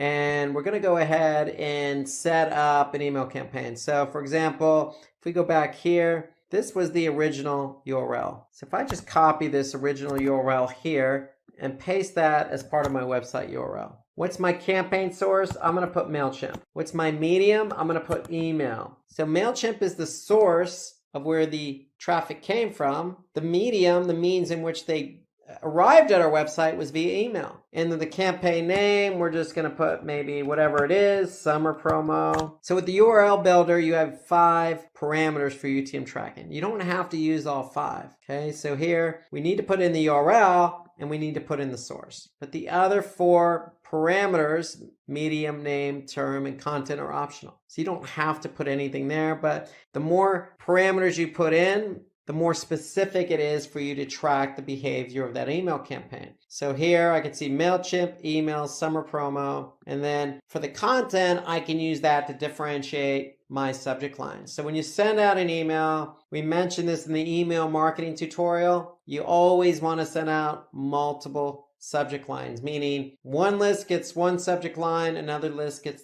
a second subject line, because you want to be able to measure open rates based on subject lines. So I can use the campaign content parameter for different subject lines. And notice the URL builder, once I enter in my parameters, it's going to append the original URL with a new URL appended with UTM tracking. So if I copy that, I can simply just paste that in my browser just to see if it works. And here you can see it works. The page loaded the original URL with UTM tracking. And so that's exactly what you want to do, because when you're looking at your reports in MailChimp, it's going to show me the top links that were clicked. Now, if I go into analytics, I want to be able to see how that campaign or how that link actually performed. So let's take a look at that real quick. So if I go to my Google Analytics account and I go to acquisition, campaigns, all campaigns, what am I looking for? Well, if I click on source and medium are 2 of the parameters for UTM tracking. I'm going to look for MailChimp. So here I could see my original URL, MailChimp, and then the date stamp, and then the medium's email. So if I go back here, I can see, for example, any one of these MailChimp emails that went out, and then I can see how many people actually came from the email, what the bounce rate was, meaning if they arrived on the site, did they leave after arriving or did they actually go to another page? And then I could see other engagement data like how many pages they looked at, how much time did they spend? More importantly, did they convert? So that's the whole idea behind using UTM tracking. Because with UTM tracking, you can bridge the gap from open rate, click-through rate, to behavior on the website, all the way through to the conversion. And that's what we want to measure. We want to measure, did somebody go from the email, open it, click on one of the links, go to the website, engage on the website, and convert. And so that's the whole idea behind UTM tracking. because MailChimp and any other email marketing platform is only going to give you at most your open rates and your click-through rates. Okay, so here we could see the top links clicked. I see 4,000 recipients clicked on this email. They went to the site. And now I need analytics to kind of tell me the rest. And here I can see what subscribers had the most opens. And if I integrated social, I can see some social performance. And so that goes back to our original setup. So if you integrate your Twitter account or your Facebook account, you'll be able to integrate that email in with your Twitter. And then from there, I'll be able to see, tweets, or how many likes, for example. And to top it all off, I can see how many people from around the world clicked on the email. So that's reporting in a nutshell on MailChimp. Reports are fairly easy to look at, all sorts of other information like links, specifically links. You can look at social. So if I click on the social tab here, if I integrated my social, I can look at social reporting. Likewise for e-commerce. And notice the Analytics 360, I can integrate Google Analytics in with MailChimp if I want to. So I have all sorts of options on my reporting. So that's it for MailChimp. I mean, it's fairly easy to navigate. You have all the campaigns that you've sent out. So if you just click on campaigns, I'll be able to see all the campaigns I've set up and all the campaigns that have been sent. And obviously the ones that have been sent, I can start looking at reports. I can pick and choose templates. Okay, I can pick and choose my audience and manage my audience. Okay, I can see what the growth is from my audience. Again, I have different options to grow my audience. Okay, I can certainly add form submissions, landing pages, sign up forms. I can import more contacts and I can manage them through different lists. Content Studio is where all your files are going to be located, okay, from the files you've uploaded to e-commerce products to Giphies to Instagram to my logo. And then you have reports. And the reports are there for you to measure the performance of your email campaigns once they've been sent. So you can look at them from reports or just from the main campaigns view. That's pretty much it. So if you're ready to go at it again, click that create button, click that template, choose that audience. You can go ahead and send yourself that test email when you're ready. Go ahead and send that email off to your audience. It's that simple in MailChimp. We're going to cover email marketing, interview questions, and answers. So thanks for joining again, and here's how it's going to work. So if you have any questions to these questions or answers, feel free to just comment right below this video and we'll get back to you as soon as possible. We're going to go through a series of questions and I'm going to answer those questions for you. So email marketing, traditional digital marketing channel. It's been around a while and you're going to be asked some questions that are going to encompass a lot of things related to the delivery of emails. We all check emails on a daily basis. We all receive them. Sometimes we receive emails unsolicited. Sometimes we sign up to receive emails. Sometimes we receive emails from friends. Sometimes we receive emails where we're working or previously have worked. So most people have an understanding of email. However, as a marketer, there's a little bit of a different twist to it. So we have to understand the intricacies of how email marketing works. So you're going to be asked some questions, and really the first question here is what's the difference between a hard and a soft bounce email? So if you're a digital marketer, you're in charge of sending out lots of emails, let's just say thousands, or it could be in the hundreds of thousands of emails. You're going to get some bounces. And so you really want to know the difference between a hard and a soft bounce. So a soft bounce just means that the email message reached the recipient's mail server but bounce back as undelivered. So think of it as delivering actual mail to a post office. So it actually reached the post office, but it bounced back because maybe the person's email box was full, maybe their account was temporarily disabled, or maybe the email server wasn't necessarily able to handle that email. Now, a hard bounce is an email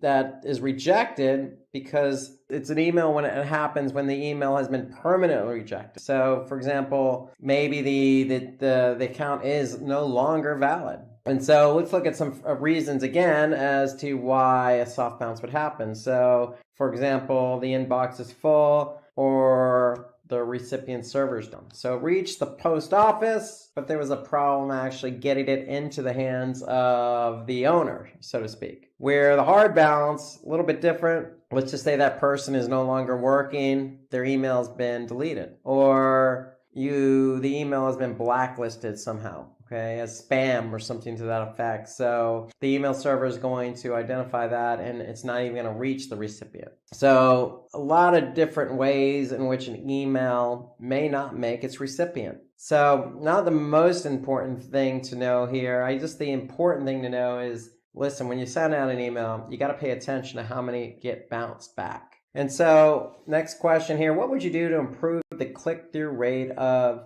your email? So click-through rate is simply how many people have seen your email and how many people actually clicked on a link in the email. So if 100 people saw your email, but only one person clicked, then it would be a 1% click-through rate. So we want to be able to make sure we have a high click-through rate. So remember, emails are going to people who likely signed up to receive your email. And even if they are expecting the email or they're not expecting the email, you still want to follow some of these best practices here. One is to create a compelling subject line. So you want to make the subject line something that people are going to notice, take note of, or take an interest in, and say, hey, what's this all about? That's pretty interesting, and open the email. So use preview text effectively. Obviously, you want to make your email mobile friendly because most people look at their emails on their mobile phones. You want to create engaging content. Okay, so the content that's in the email obviously is going to have some links. So put some strong call to action in there, and that's one of the bullet points down below. Place a CTA where it's easily visible. So keep in mind mobile users. Most people are going to check that email on their phone, so you want to make sure you have compelling content with good CTAs in a visible location. So always check mobile as well as desktop. Obviously, in your emails, you want to make them as visual as possible. Don't make them so text heavy. You can always segment your emails, meaning if you're sending out an email, let's just say to 100 people, okay, maybe you want to divide it up, boys or girls, maybe old or young, maybe,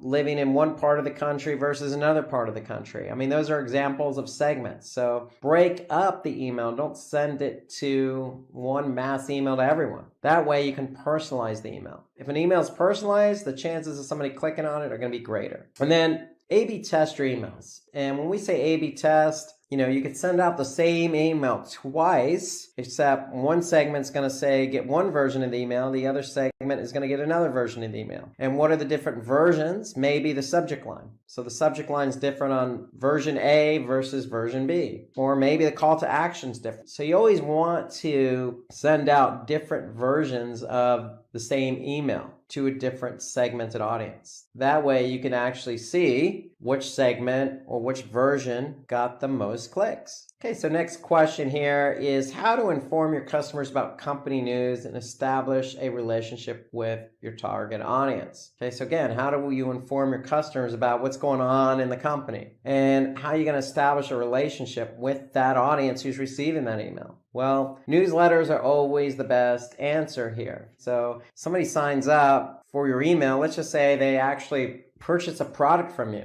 Newsletters are a great way to reach out to that audience to get them to stay up to date with the latest product or an improved version of the product they purchased. And then that way they can come back and continue to purchase the product. So newsletters are a great way to reach out to your audience and actually talk to your audience. You're not talking to them verbally, you're talking to them via email. So you send out that email campaign, maybe it's once a month. Hey, we noticed you bought this product. We have similar products, just like the one you bought. Or, hey, if it's a software, maybe, hey, we've got upcoming updates to our software. Make sure you go to the website and get the updates. Or we have a new and improved version. So all these things you want to communicate to your audience via email. That's going to get them to get to the website, and that's going to get them to, purchase more, update, upgrade, whatever. So newsletters, the way to go. So again, some basic tips here. You want to create your newsletter with 90% educational and 10% promotional. So remember, you're sending out a newsletter to people who likely signed up. So you're educating them about your products. Always create interesting subject lines. You want, whether they know you or not, you want to create the subject line so somebody's going to click on it. So make sure you design your emails appropriately, okay? So if you know you're sending, let's just say, baby products to mothers or expected mothers. In fact, this is a real life example because I used to work at Gap, and Baby Gap was, one of the emails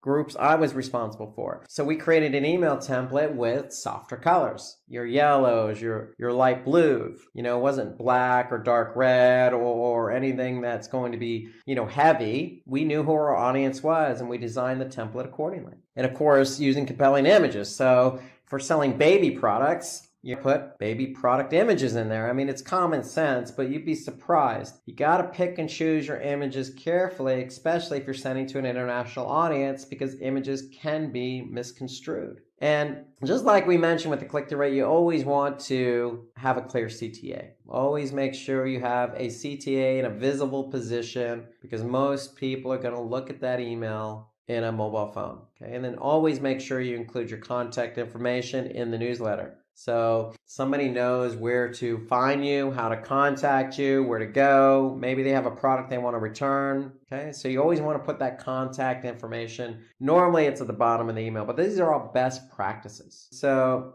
here's some examples. Okay, we got, check out the latest cosmetics from our new collections. Notice the image and notice the call to action. So you can see trendy collections. We got some other products you may want to buy. Okay, 5 important skincare products that everyone should have. View more. So you always want to have that call to action in a very visible place. So define following metrics: open rate, click-through rate, and response rate, and forward rate. So these are metrics related to email marketing. So you're going to have to know what these are. So I already mentioned click-through rate before when we talked about best practices for improving the click-through rate. So for those of you that remember what that is, go ahead and put that in the comment section below. It's just a little pop quiz for you if anybody remembers click-through rate. But let's take a look at open rate. So open rate is the percentage of the total number of recipients who actually open the email. So if you send it to X amount of people, how many people opened it? That would be the open rate. So how many people open it, but you're gonna take out the people who bounced it. Whether it's a soft bounce or hard bounce, okay, you're not gonna count those people. So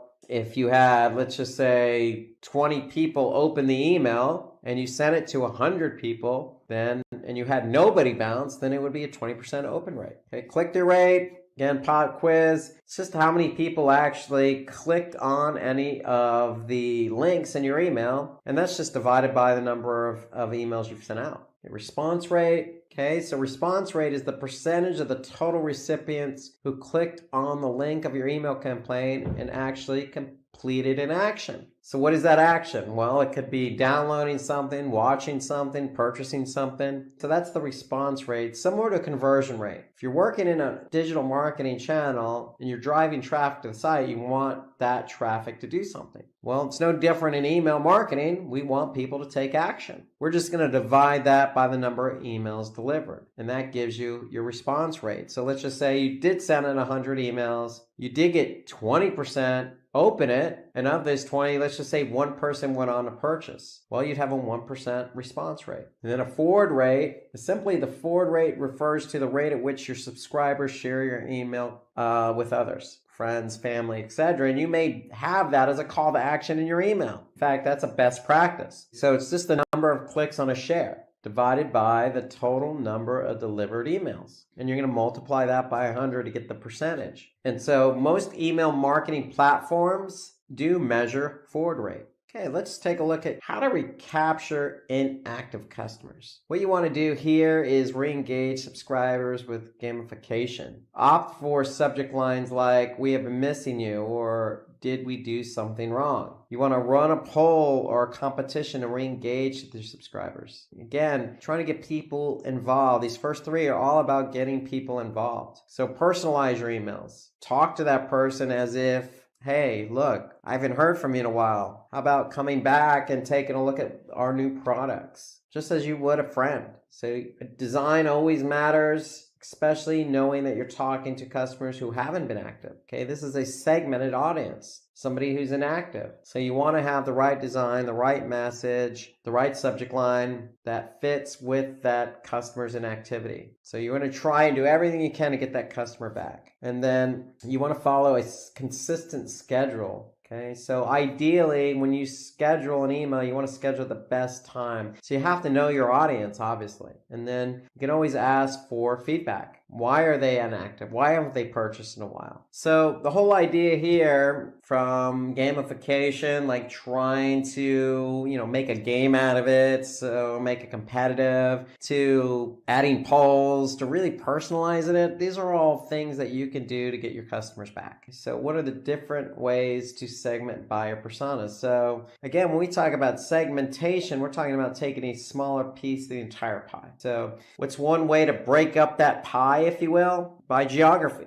Okay, so with geography, you could target your audience based on that area. And it could not necessarily have to be by a part of the country. It could be all the way down to the province, the state, the actual city, the county. Okay, if you live in a small village, okay, all the way up to the continent. Okay, so think about how you would break out the segment by geography. Now, obviously, if you break it out, let's just say in the United States to the southern part, well, the southern part, in the winter in the United States, the southern part is not going to be as cold as, say, the northern part. So that should tell you, hey, if we're going to send out an email in the winter, we're not going to use snow and blizzards as our theme. We're going to use probably a little bit of sun. So breaking it out by geography helps you understand where your audience lives. You also have demographic segmentation, and this is simply just age, education, income, gender, where people work, okay, nationality, anything that's going to identify that user. So this is the best way to segment. If you know who your audience is by income or gender, you're talking to a group of like-minded people. If they're all the same age, from the same generation, then you could talk to them appropriately.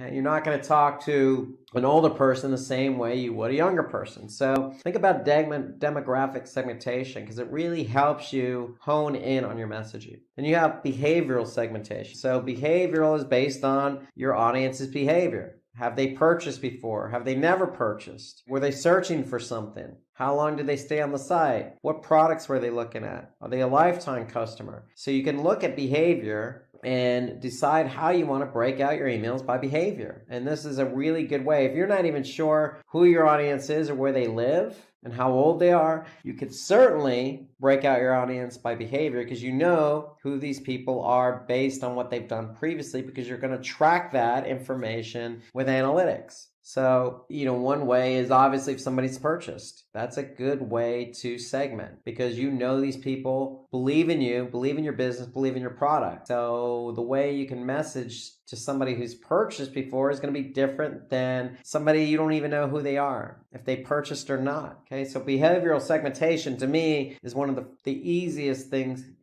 ways to segment your email list. How would you drive repeat customers through email marketing for the below scenario? Okay, so this is a pop quiz, if you will. Again, for those of you that got click-through rate correctly, kudos. Let's see if you can go 2 for 2 here. Okay, so if you know the answer to this, go ahead and comment below. But let's just say, give a few examples of subject lines to drive engagement for audiences based on the following. So if I had an audience between 20 and 30 years old that were female, and the product were sandals, okay, what would some of your subject lines be? So I'm going to give you a minute to think about that and put it in the comment section below. Now remember, this is an interview-based question, so you're going to have to think on the spot. I'm going to give you a minute, but if somebody presented that to you in an interview, you need to be able to, react fairly quickly and come up with some really attractive subject lines here. Okay, so here you go. Here's another one.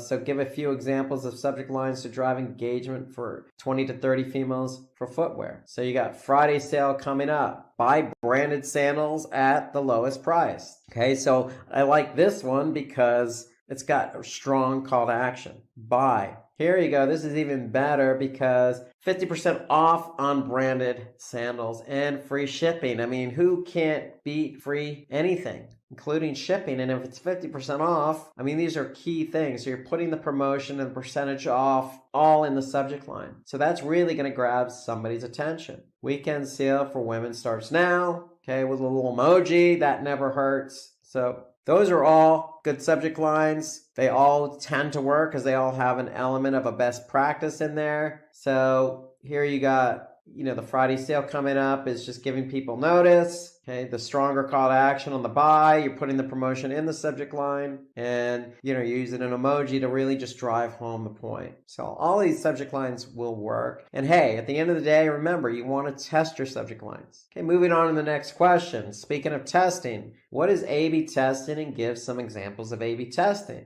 Okay, so we talked a little bit about A/B testing with subject lines. So simply, A/B testing when it comes to email marketing is just a method to analyze which of the two email campaign strategies is most effective. Okay, now you're going to do it based on open rate, you can do it based on click rate, you can do it based on response rate. Okay, remember, you're putting one version of the email against another version, whether that be the subject line, whether it be the content, call to action, whatever. So that's ideally what you're trying to do. You're trying to figure out what works for your audience. That's the end goal for A/B testing and email marketing. What's going to work? And I would highly suggest you should always do A/B testing for subject lines. Always. So some of the variables that you can test, again, subject lines, okay, you always want to try, if you got a promotion, hey, will the percentage off work? Likely it will, but let's test it up against something else, like, a generic word like discounts. You can always test the design. You can always test the personalization, the preview text. You could try out images, call to actions, exclusive offers. What particular offer is going to work? Okay, so if you're testing offers, then obviously that's going to be response rate. If you're testing CTAs, then that's going to be click-through rate. If you're testing subject lines, that's going to be open rate. So you want to be able to test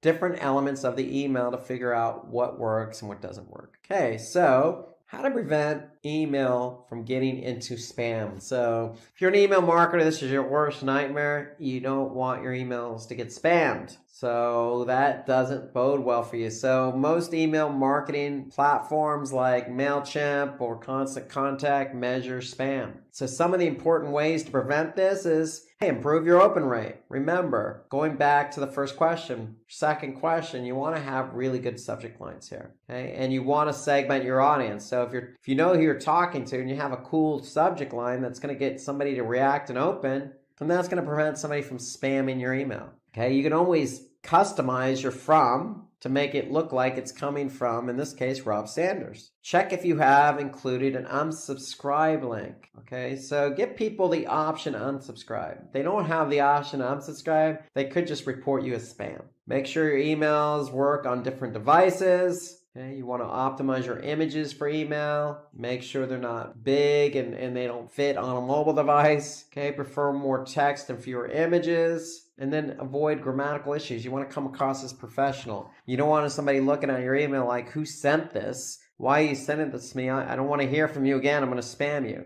You want to prevent that. And that means a professional looking email, professional content with a really good subject line and some imagery to go along with that. Hey, you may just get somebody to open that email and get them to convert. That's the idea behind it. So these are ways to prevent somebody from actually spamming you. And then what are the best practices for email subject lines? So the subject line is probably the most important element in email marketing. So we talked about that little pop quiz with the sandals targeting 20 to 30-year-old women. To me, I like the subject line with the 50% off. So that was a number in the subject line. So people can actually see, hey, wow, I get a whole 50%. That works better than just a discount. Okay, remember, one of those other subject lines had an emoji. So don't be afraid to include emojis in there. For example, when I send out emails using, during the spring, you might want to use flowers, perhaps, to signify, hey, it's spring, winter's over. So personalize the subject lines. Remember, that goes with segmenting. So if you know who your audience is, your subject lines can be a little bit more personal. Okay, so opt for title case subject lines. Okay, so instead of making it grammatical, for example, Okay, you want to keep your subject lines short and to the point. Remember, you want to say something that's going to draw somebody's attention. If you make it long and drawn out and boring, then people aren't going to open it. Develop a sense of urgency like, hey, we got 50% off through Friday. So that's a little sense of urgency so people know, hey, if it's Thursday, I better open this email and check it out. And again, grammatical mistakes, that goes without saying. You always want to preview your emails before you send them out. So if you preview your emails before you send them out, have somebody else obviously receive the preview. They can be another set of eyes for you to prevent any mistakes, but also give you feedback on the imagery, the design, etc. Okay, so these are all best practices for good subject lines. Okay, so subject line is the most important element for email marketing. So just keep these in mind. Subject lines and having good subject lines is the way to get people to open it. And from there, that's half the battle. If somebody can open the email, then you've just set yourself up for better performance. Welcome to this Content Marketing Full Course by Simplilearn. We'll begin this full course by understanding what content marketing is and some of its popular strategies. Then we will see how content marketing affects SEO, and we'll understand how to rank number 1 on Google and YouTube by creating high-quality content. Then we will look into the top 10 important content marketing interview questions and answers. At the end, we will look into minor concepts like a simple beginner's guide to content marketing and introduction to content marketing certification training. By the end of this video, I can assure you that all your content marketing career-related queries would have been answered. For this training, with me, I have our experienced content marketing specialist Rob and Greg Jarbo. Together, they will take you through the various topics of content marketing. So without any further ado, let's get started. Before we begin, make sure to subscribe to our YouTube channel and hit the bell icon to never miss an update from Simplilearn. Greetings, everyone, and welcome. My name is Rob Sanders from Simplilearn, and today we're going to talk about content marketing strategy. So buckle up and let's get right to it, and we're going to get right into some of the best practices, some tips, some methodologies, some things you should be doing with content marketing. So right out of the gate, let's start talking about knowing your audience. Okay, so content is all about writing for a particular audience. So it's just like speaking, except when we're speaking to somebody, we're speaking directly to them. Content is very similar. And so we have to be able to know our audience ahead of time. So what you can do is collect demographics of your target audience based on who's coming to your website. So you can get that data in Google Analytics under audience. Email subscribers. I mean, who is subscribing to your emails? Who do you already have in your email database? And you can look at social media. I mean, you look at Facebook. You can look at the people who are already connected to you. Okay, these are just three of many examples you could be doing to gather data on your audience. Okay, you have to know who your audience is before you start writing.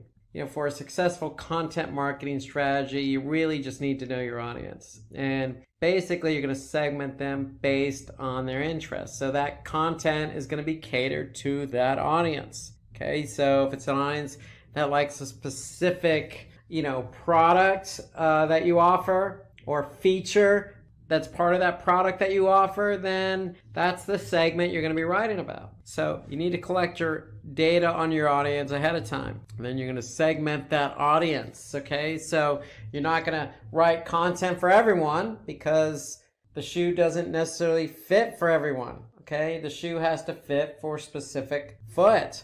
And in this case, we're talking about an audience. We need to be able to segment our audience out. And you could certainly segment them out by age, by gender, by education level, by income, by interest. I mean, these are just some of the examples. Again, it could be new returning or new users versus returning users. It could be users who have purchased from you in the past versus users who haven't purchased from you in the past. It could certainly be an age range, or it could be even going further on interest level, or a combination thereof. Okay, so for example, you can get that demographic information using Google Analytics. You just got to go into Analytics, under Audience, under Demographics. You're going to see age, and age is broken out by age range, and then you're going to see gender. So you're going to see a breakdown of gender. And use that to your advantage. So if you're going to, write some content and 99% of your traffic is female, the age of 18 to 24, then, that content's going to be catered accordingly. So you could certainly go to Facebook page insights and get some really good demographic data there, because Facebook is all about demographics. Okay, so you could see exactly, how many fans you have broken out by men versus women. And then you could see, again, same thing as Google Analytics, you could see an age range breakout. You could use Twitter analytics. I mean, Twitter shares some really good insights into education level. So, if you're dealing with, highly sophisticated people who have master's degrees or even higher, or let's just say even on LinkedIn, that the majority of the people you're trying to target are C-level, meaning CEOs or CFOs or CMOs, chief marketing officers or chief executive officers, then you're going to cater your message a little bit different than, say, mid-range managers or even high-range managers or even VPs. So use your audience information that you collect on these various platforms to your advantage. Okay, so let's jump into number 2. We want to create high quality content. Now, I know this sounds like a given, but, and I say but heavily, there's not a lot of high quality content out there on the internet. So separate yourself first and foremost. Always, always, always create high quality content. It's going to result in a lot of things that are going to benefit you. One, you're going to come across as, somebody who knows what they're talking about, and that's going to help increase your brand awareness. Okay, when you increase your brand awareness, people know about you, so it's likely going to increase traffic to your website. Or if you're on social media, if you produce good high quality content, people are going to share that content. Okay, so from an SEO perspective, it can improve website ranking, meaning if you have good quality content, and it's really focused in on a specific topic or a certain set of core words, keywords, then you're going to rank. Improves website dwell time, meaning, hey, you got good content. People are going to hang around to see what else you have to offer. Okay, so it's no secret that, good content usually leads to, quality engagement. And then certainly last but not least, you can gain a lot of leads here, meaning, hey, somebody likes what you have to say, whether it's a video or blog post or infographic, people are going to become more interested, more engaged, spend more time, and that's all going to funnel through to somebody taking that next step in the funnel and becoming more interested in your service or even purchasing one of your products. So creating high quality content involves brainstorming topics and terms. You got to do the upfront work. Due diligence is at work here. So brainstorm some topics. Use a keyword research tool to gather results. So if you have a topic, one of the benefits of quality content is rankings. Go to Google's keyword planner. Understand how much quality and understand how much competition each keyword has, or understand how much volume each keyword has. That's what's available in Google's keyword planner or any keyword planning tool. You always want to create original content. Okay, so you don't want to plagiarize or take somebody else's content, and then you want to support that content with compelling headlines. So if you have a piece of content, you got to get somebody's attention, write a nice headline that's going to grab their attention. Okay, so give valuable content to your readers and add resources from well-known sites. So if you do borrow, say, a data point from another source, then, cite that source. You also want to create engaging and thought-provoking content. Get somebody to think. I mean, people are going to read your content because they don't know the subject matter. They're interested in the subject matter, and they want to be able to spend the time taking something away from that content. Follow a logical structure and use relevant images. I can't stress this one enough. Just throw things on a web page, put some structure to it. And if you have to, break it out. If you feel like you have too much content, there's no harm in breaking it into part 1 versus part 2. Get people, tease them a bit. Get them to come back and read part 2. Okay, use different content forms in case somebody's interested. Maybe you want to capture some data. Prefer short paragraphs to make the content readable. Remember, if you're talking to C-level folks, maybe you don't have to dummy down the content, so to speak. But if you're dealing with, folks or people that are right out of high school or still in high school, then adjust your content and format and paragraphs accordingly. And then update the content as well. Just because you publish it doesn't mean that it's done. When we're talking about a web page, we're talking about something that is actively changing or can change. The medium that is dynamic. Okay, so if a data point's changed, go back in and update that data point. And then let people know about it, because they may want to come back and check in to see how much that data point's changed. So these are all, good takeaways for creating high quality content.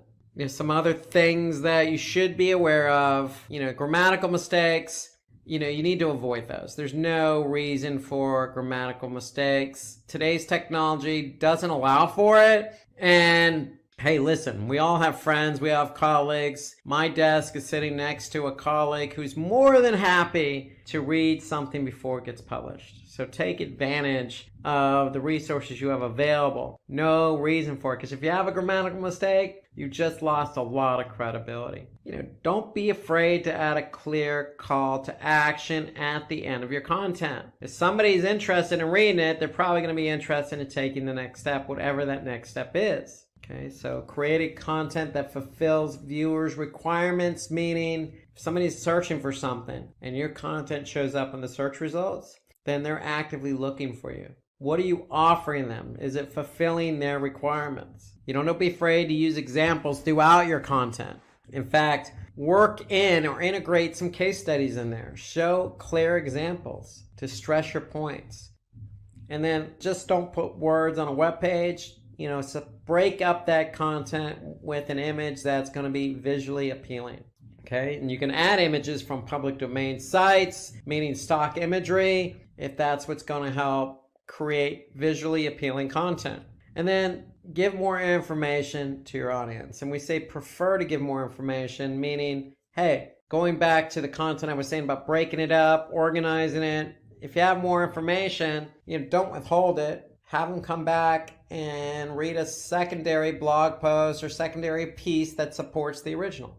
Now, we want to move from high quality content to running A/B test. A/B test is so important. Why? Because with A/B split testing, you can increase your conversion rates. Okay, so 4 elements to test in your content marketing strategy. So if you have content, say a blog, and you're testing that blog, test out the images. Test out the forms. Do you have a long form or short form? Test out the content length. You can have a variation that is a lot shorter than the original. Does that increase or decrease bounce rates? Play around with call to actions. Call to actions do matter. Do you want to use a softer call to action, a softer tone, or do you want to use something very direct and strong? Test call to actions to see what's going to get people to move closer closer to purchasing and through that funnel. So A/B testing to me is something that should be naturally done. With Google Optimize, it's free. So with images, you could test a lot of different variations of images, anything from people to, outlandish imagery to just something very stock and neutral. But just make sure that those images are relevant to the post. Test the length of that content. Again, if you know that your average time on page is very low, don't write something very long. Write something that you think is going to stick with that time on page. But on your A/B test, create something maybe a little longer. If it's engaging enough, maybe somebody's going to stay a little bit longer on the page. So, create a variation that's going to play with that length. Okay, so use analytics to your advantage to figure out, as a baseline, what amount of content is getting people to stay on the page. Then see if you can push the envelope one way or the other. Okay, improving the page with sign-up forms. Really, what you want to do is create a user-friendly experience. So when you have sign-up forms, and don't make them non-intuitive, don't make them difficult. Link maybe up to Facebook or Google, so if they're creating an account, they can create an account via Google or Facebook. Or, don't put too many forms on the page. And then on those CTAs, as I mentioned, play around with the tone. You can also play around with the color. I mean, I test color all the time. Believe it or not, color does matter. Don't use red, use green. People react to different colors. But again, you have cultural variances as well. So you got to take that into account. If you're in the Middle East or the Far East, Asia, color schemes and what you say matters, and it changes versus, say, Europe or the West. Okay, so keep that in mind when you're making changes on color or tone or placement and things of that nature. So you want to conduct a competitor analysis. So we're talking about creating high quality content, testing that content, brainstorming some topics, looking at your audience. You're doing all this work. You might as well take the next step and figure out what it is your competitors are doing. So you can opt for competitive analysis by identifying your competitors' top performing content for specific topics. Okay. And so really what we're trying to do here is improve our conversion rates. So what are your competitors doing? What are their baselines? We can maybe up that ante. I mean, that data is also available in Google Analytics. So you can look at benchmarking reports in Google Analytics to get some form or fashion. You can also go to Facebook and look at your competitors' Facebook pages and see what's performing in terms of engagement. But what you want to do is find out your strongest competitors by using search engines or check which websites are competing with you.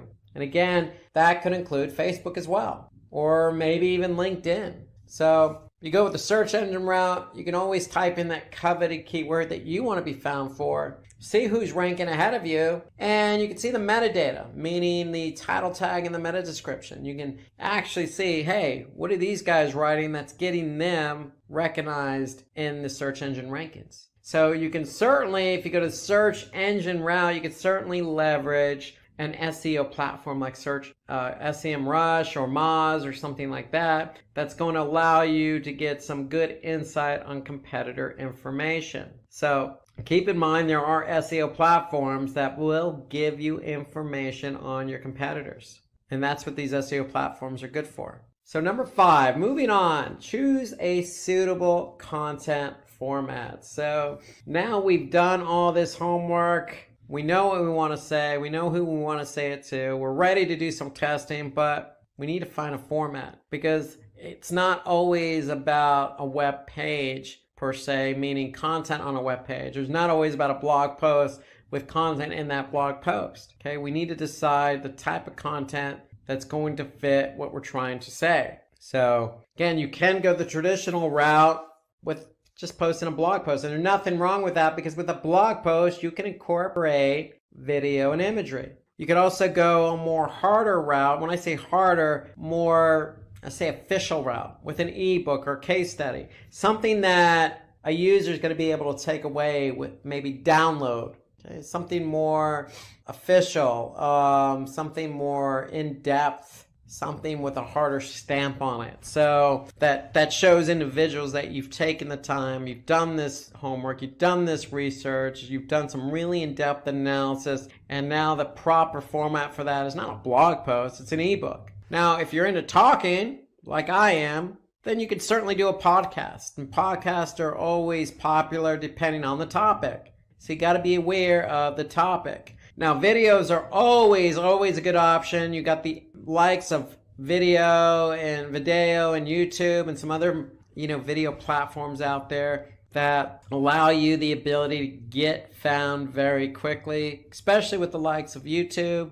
People use YouTube before they go on to purchasing a product. So think about that. So if you're trying to get somebody, if you're trying to sway an audience to move from being a brand awareness and a loyal, customer to taking the next step, okay, to purchasing more or purchasing for the first time.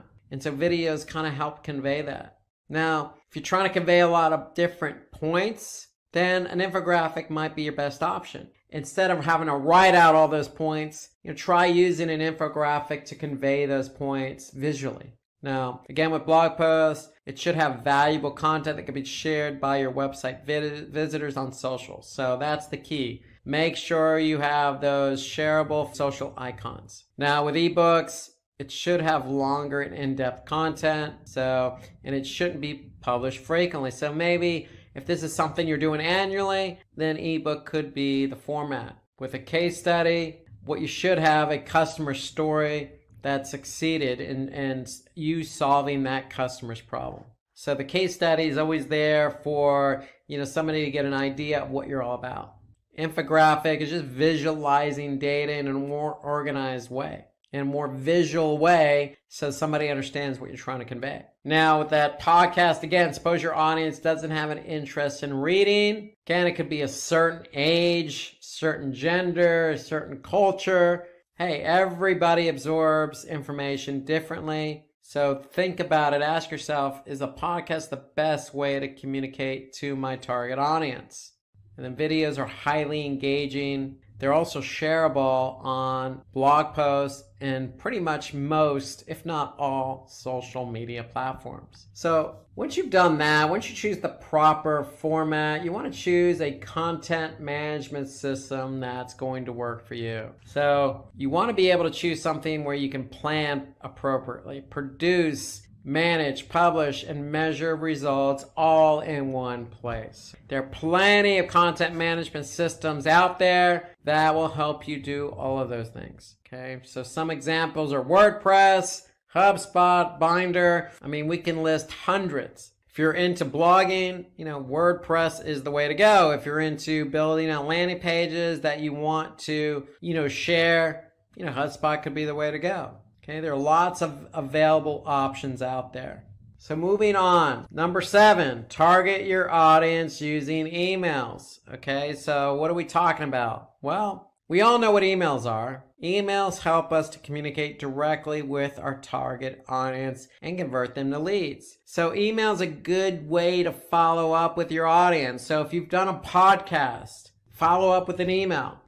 Maybe get them to, fill out a survey via email based on that podcast. Or if you create a podcast about some data that you talked about in that podcast, follow up that with them via email with an infographic perhaps, okay, built into the email. Okay, there's lots of ways that all these formats can complement themselves via email. Okay, you could certainly take a blog post and package it into an email and have a link pointing back to the blog post, maybe as a teaser. Or if you're doing a series of blog posts, you could tease that in an email. So an email is a good way to, follow up with your target audience indirectly or directly. And when we say indirectly, you can collect emails and send out those emails with, certain information. Or what you should be doing is targeting and segmenting your emails just like you are your content. So if you're producing content for a certain audience, then make sure that particular audience gets that same email. Now, some of the email content that you could share with your target audience are newsletters, okay, seasonal emails, promotional emails, automated messaging. And what we mean by automated messaging, hey, if somebody just purchased from you,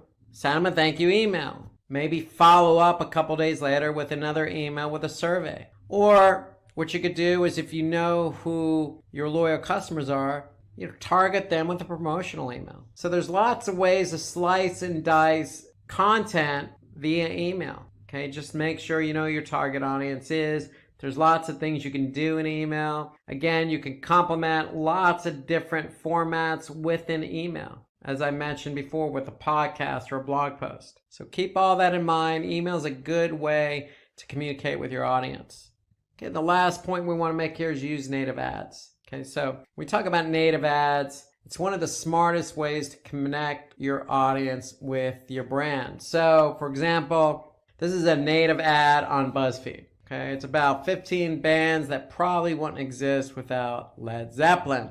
Okay, so for you folks out there that don't know who Led Zeppelin is, a rock group from the 70s, late 60s, 70s, okay, disbanded in 80, 81, 82, early 80s, okay, but, people grew up like myself listening to Led Zeppelin, okay, so you could see the headline here, 15 bands that probably wouldn't exist without Led Zeppelin. I'm interested in who those bands might be. Even if you don't know who Led Zeppelin is, okay, you might be inquisitive to say, okay, who is this Led Zeppelin group and what are these 15 bands? The key here is not necessarily the headline or Led Zeppelin per se, but it's a native ad and it's sitting next to content talking about music. Okay, so according to Forbes, online audiences are 25% more likely to look at a native ad than at a banner.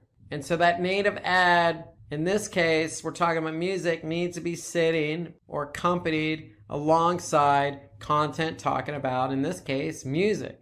You know, it would help if it was rock music, just music in general might get enough to pique people's interest. Okay, so if you're going to create content, align that content with something that's, naturally going to fit. And that's why we call them native ads, because they're native to the content that they're associated with. So finally, after all that's said and done, when all you've done is create good content, follow up via emails, targeting your audience, and associating that content with, content natively, then you can always measure your content performance. So this is my favorite part of it all. You go in analytics, go into Facebook Insights, you want to go in and check out how that content's performing.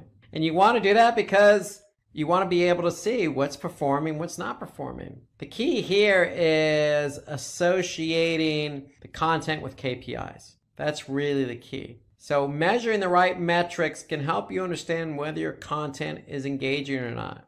So again, measuring the right metrics. Okay, so when we're talking about a video, you're not necessarily going to look at page views, you're going to look at video views. So, some of these basic metrics of users and sessions and page views, bounce rate, dwell time, that's all great, but you just need to make sure that you're aligning the right metric with the right asset. So for example, if you have a case study in an ebook, you want to make sure that you're measuring how many downloads the ebook or the case study received. Again, with the video, you want to measure video views. Now, if you're packaging up emails and sending them out to your target audience, you want to make sure you look at open rates and click rates. Okay, so a lot of things you can be looking at. So make sure you choose the right metrics, because there's hundreds and hundreds of metrics to choose from. So just be aware of all the different metrics that are available. If you're in it for search,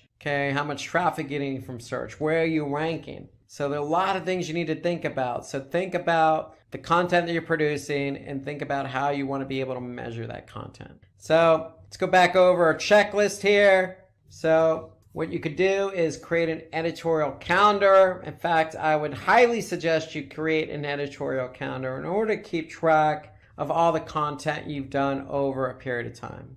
Are you making your content worth reading? That means, are you checking the results of that content? What we just went over, measuring the content. Is it worth reading? Have a column set up in that editorial calendar. Performing or not performing. If it's not performing, don't do it again. Okay, curate your content. Okay, you always want to, make sure you're reusing or using or adding to the content that you've created. Guest post on influential blogger websites. You want to add statistics, numbers, and quotes to your content. Make it engaging. Make it look like you've done your homework. You could share all your content, not just on social media, but, platforms like SlideShare. Now, you can share it on all social media platforms. I'd highly recommend it. And again, you can even repurpose it as a blog post. So if it's a podcast, then, you can recite that podcast in the form of a blog. Okay, so get some testimonials that support some of your content. Again, create a podcast, you could send out an email with a survey or trying to solicit some testimonials. Or if you post something on Facebook, leverage the feedback you get from Facebook in the form of a testimonial. Okay, and then you want to promote your blog post for maximum success, and a lot of that means SEO. So make sure you do your due diligence and get the right keywords in that blog post. Okay, so you can create personas for different user audiences. Okay, so remember, it's all about tone. Okay, so if you're going to create a blog post, make sure your tone is aligned with that right audience, whether that be young, middle-aged, or older.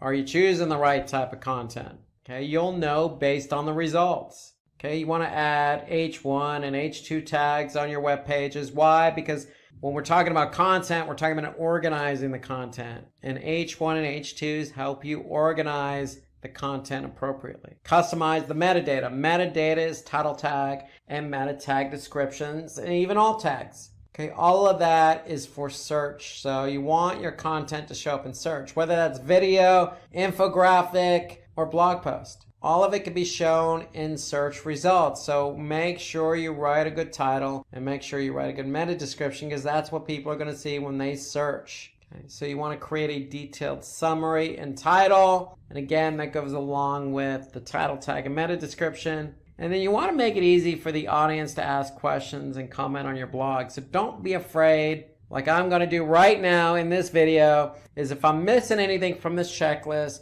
feel free to comment. Hey, I've written my fair share of content, but I could be talking to an audience that is just as qualified as I am, and they may have some tips. So feel free to comment underneath this video. Now, don't be afraid to ask, just like I just did. People are always willing to provide constructive feedback. So don't be afraid to ask for it and make it easy. So to me, every blog post needs to have some form of a comment box, because blog posts are out there to solicit engagement. Now let's recap everything we talked about, because we certainly covered a lot, and there's a lot to cover when it comes to content marketing. So one, know your audience. Again, you can lean on Google Analytics, demographic data, whether it be age or gender. You can do the same with Facebook and Twitter and LinkedIn. Every platform has some data you could take away. Create high quality content. When I mean high quality content, brainstorm some topics. Has it already been written to death about? Or is this unique? Don't write something your competitors are writing. Okay, don't copy what your competitors have written. Organize your content. Support it with good imagery. All of these are tips to creating high quality content.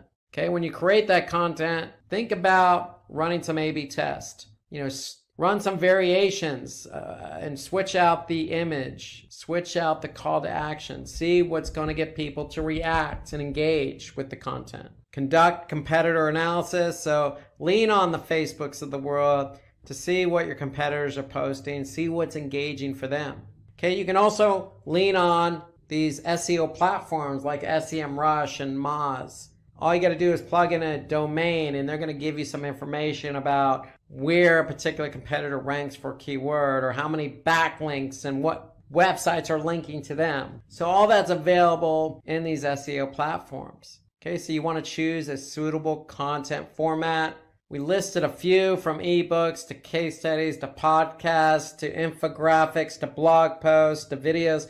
It's up to you what you think is best for your audience. Just keep in mind you need to be able to measure it. And so that's the important thing. If it doesn't work the first time out, then you might want to consider changing out the content format.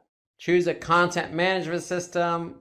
Plenty out there. WordPress is a good one if you're going to be a blogger. Okay, blogging allows you to, post, optimize that blog post. You could have the ability to share that blog post across social platforms, and you can also have that blog post show up in search engine results. So you can't do any of that without a good content management system. So you want to target your audience using emails. Okay, so email is a good way to, again, further communicate with that particular segmented audience. And again, you could use it to send out promotional emails to loyal followers. Or you can use systematic emails to send an email, a thank you email to somebody who purchases, and then another follow-up email. And again, you can repurpose some of the content you've done in another format in the form of an email. So, if you created a video, put that video in the form of an email and send it out to your audience to make sure they're not missing out on that video you just created. So lots of ways to use email. Take advantage of email. It's your ally here.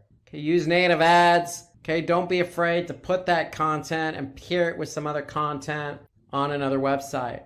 It's been proven. People are going to engage in an ad that they see based on the content they're currently reading. Because the ad, if it's native, it's going to be similar in nature to the content they're currently engaged in. And then measure your content performance. I can't say this enough. Make sure you're leveraging Google Analytics. Okay, with Google Analytics or Facebook Insights or Twitter or LinkedIn or any other platform you're running on, they're going to have data on what you've posted. So take advantage of it. Align your KPIs. So if it's an ebook or case study, don't measure just traffic, measure how many people are actually downloading them. In most organizations, the people who are doing search engine optimization have been doing it for a while. And I can tell you, because I've been doing it for a while, that in the old days, it was mostly technical with a little bit of content sprinkled in. So for argument's sake, let's say 80-20. 80% of what an SEO needed to learn how to do had to deal with, your meta tags, your metadata, CMS systems, and blah, blah, blah, blah, blah, blah, blah. And, oh, by the way, yeah, you needed some content on the page. Well, here we are a long time past that. And if this, you look through this slide here, for example, this is the latest guidance from Google on the kind of content they want. And if you look through the list here, most of the items on it aren't technical. And frankly, most of it is content. And if you think about it, what this means is that the job description for SEO has changed dramatically, particularly beginning with the Panda update, but then including the Penguin update, and then Hummingbird, and pardon me, more and more and more, SEOs had better be interacting with the people who are creating quality content, engaging content, credible content, useful content. It's not enough just to put keywords in the right places anymore on pretty thin content. That won't get you where you want to go. So again, different paths, maybe the same direction, but the folks in content marketing and the folks in SEO frankly need each other, and they may or may not recognize it in your organization, but it's a starting point. This is a conversation you probably need to have. Content marketing is complex. It often overlaps with other elements of marketing. The most typical overlaps are with social media marketing and SEO, and there probably already are in your organization those kind of groups. The SEOs may be on one floor, and the social media marketing people may be in a different building, whatever. But the new success formula says we got to get all those folks to the same table. Now, we may have to do it virtually. We may have to use, webinars in order to hold those kind of meetings. Who knows? But the point is that, the world is shifting, and organizational structures need to shift with it. And again, that's not something you can change tomorrow, but that is something that will evolve over time. And for what it's worth, it turns out that, let's just say, the people who are in SEO, they may or may not admit it at first, but they absolutely need to work with the people in content marketing. Why? Because basically after Panda and Penguin, the rules shifted. And it's less about your title tag. And it's mostly focused now on the quality of your content and whether that content is link worthy, which means it's really compelling content. It's remarkable content. That's content that's going to get people to link to it because, wow, that's, and that's not necessarily part of the skill set that was required to be a successful SEO 5 years ago or 10 years ago. So again, you got to get these folks to the table. They've got to work together, and again, that means the organizational structure probably needs to shift. And the same is true with the social media marketing folks. They went out and their initial goals and objectives were, get lots of likes, get lots of fans, get lots of views, get lots of Twitter followers. Why? Because that seemed to be the metric that the platform gave us. And so we used it to measure success. Well, it turns out none of those measures actually measure real success because they're focused on being successful on the platform. Boy, I have lots of fans. As opposed to being successful in business. Wow, that generated lots of leads and sales. So there is a real discrepancy between, let's just say, the center of gravity. Okay? It's not Facebook. You're not going to make a lot of money on Facebook. It's just not set up to do business. You got to get those folks that you've engaged in Facebook to your website where they can buy something. And that's a, radical shift for all the folks who are in social media marketing to say, wait, time out. But that's not what I was told a couple of years ago. And the answer is that's correct. What we've learned over time is that being engaging is useful if it's harnessed to a benefit. And I'll tell you, in most organizations, the social media marketing people are under a cloud because they aren't delivering business benefit. And they too need to learn to work with the content marketing people in order to do that. And in some cases, they may not be creating the right kind of content that actually generates leads and sales, as opposed to, is inexpensive to create to get my next fan or my next Twitter follower. So the key metrics here are no longer how many likes or comments or shares did you get. That's nice. But how many sales leads did you generate? What percentage of those converted into sales? That's a radical change. But again, it helps when the social media marketing people are at the table with the content marketing people. Greetings, everyone. This is Rob Sanders from Simplilearn, and today we're going to talk about how to rank #1 on Google, high quality content, and talk about the impact content has on your ability to get your website ranked #1 on Google. So let's just say you have content on your website and the content is ranking on page 4 of Google. And it's that blog with ice cream recipes. And if it's just content for the sake of content, it's not really informative, then it's not necessarily going to get good engagement. In the eyes of Google, they want to rank content that's very informative, it's very fresh, it's exciting to read, it's interesting. It's going to have good engagement. So if it's a recipe or an article about any topic, if the content is just not informative, then you're not going to get good engagement. And when you don't get good engagement, if people don't stay on the site to engage in the content and they just leave the website after landing on the page,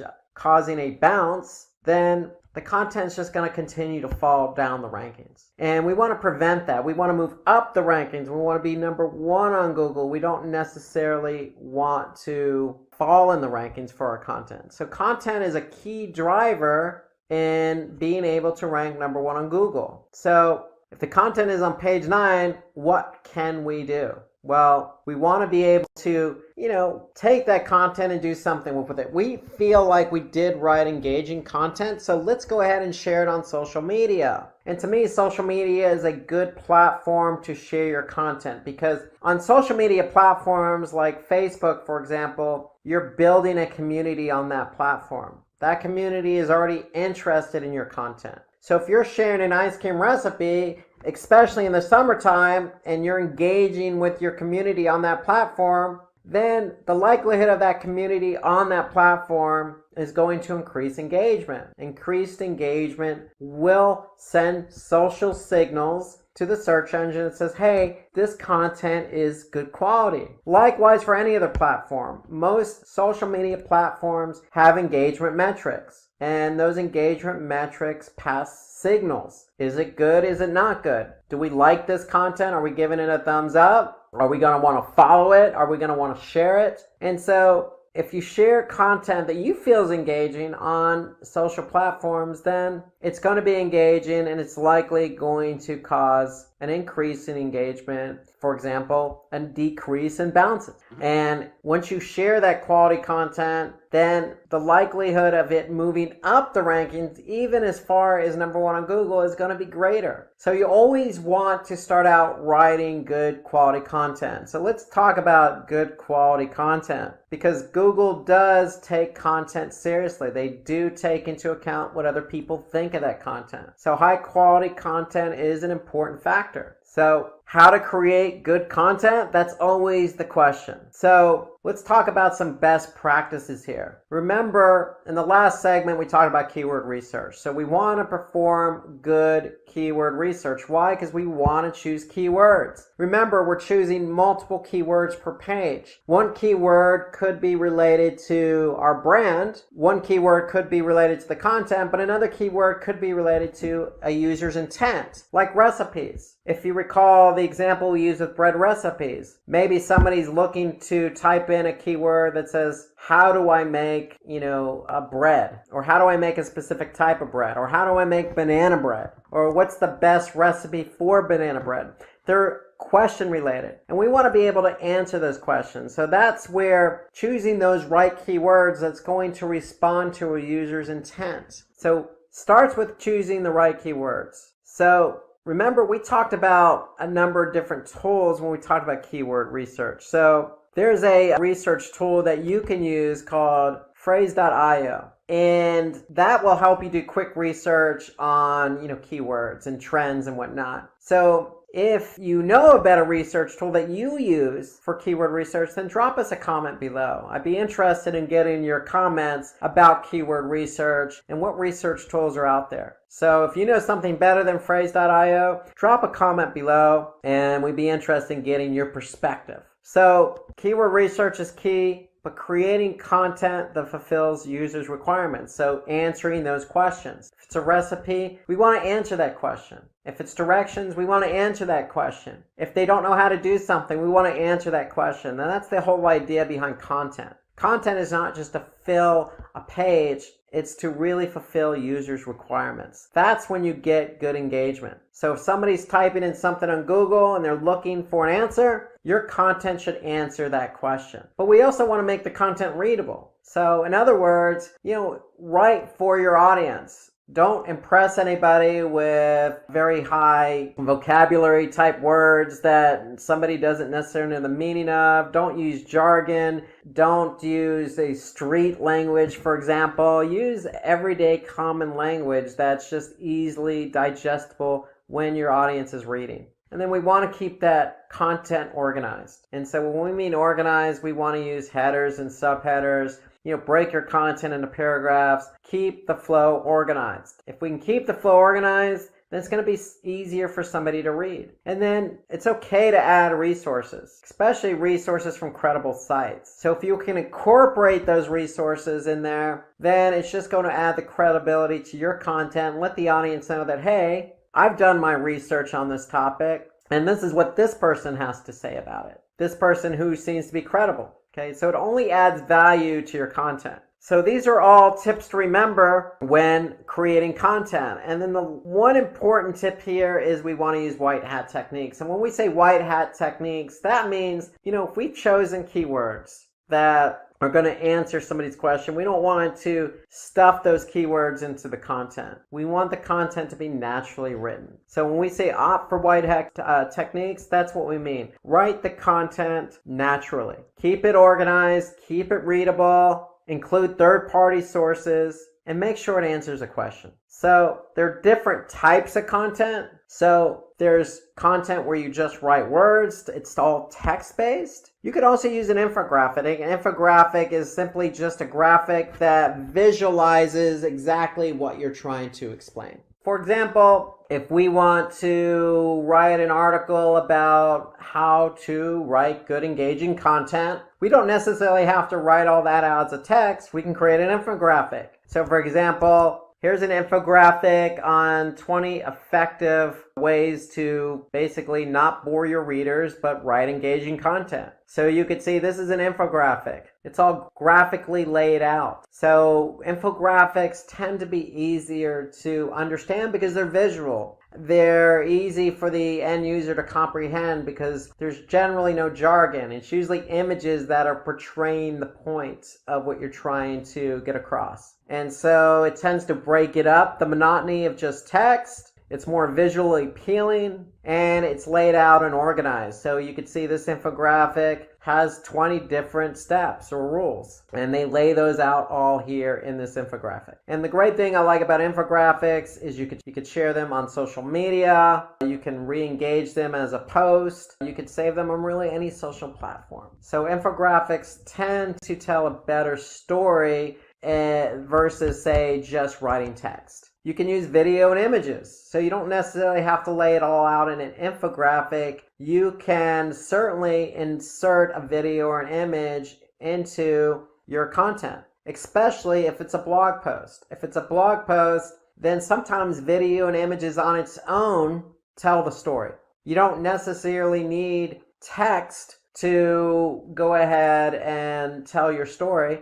A video or an image, as they say, tells 1,000 words. And so images and videos are great to use in a blog post. So using different forms of content, you always want to review your content. When a user dwells on your web page for a longer time, Google will tend to think, okay, this person's engaged, so we're going to rank that favorably. So if you're using infographics, videos, and images, then the chances of somebody being more engaged are going to increase versus just text that's not well organized and written out in a way that somebody doesn't necessarily understand. So be creative in the types of content you use. So longer engaging content tends to bode well with search engines. So this is according to HubSpot. So the more word count you use, the more words you use, the chances of you ranking higher are going to be better. Just take into account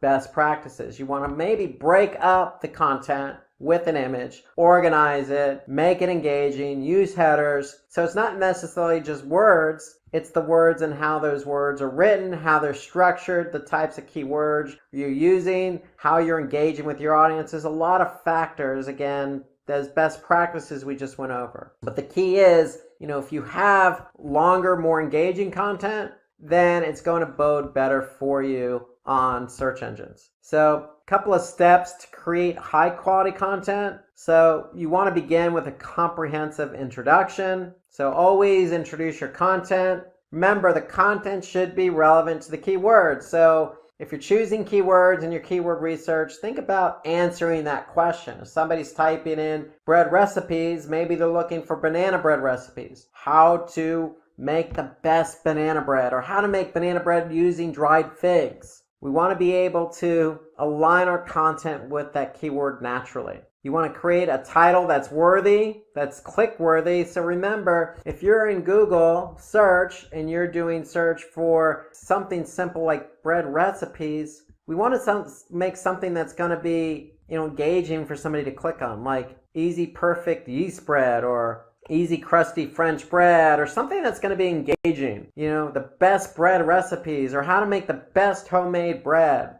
Something that's going to draw somebody's attention to the title of that blog post. So we want to include LSI keywords. So what I mean by LSI keywords in your content, we mean, long tail keywords, make it natural. Headings and subheadings should consist of keywords and variants. So if you're writing headers and subheaders, include the keyword in there. And that way, the content always stays relevant to the audience. Okay, shorten your sentences and paragraphs, so don't write long paragraphs. Remember, we want to break this up. We want to make it easy for the end user to read. And we want to always put internal links on our blog post. Why? Because if we have internal links, then if we have a link from one blog post to another blog post, or say our blog post to an internal page on our website, we want to make sure that it's relevant content. That way, if somebody's reading something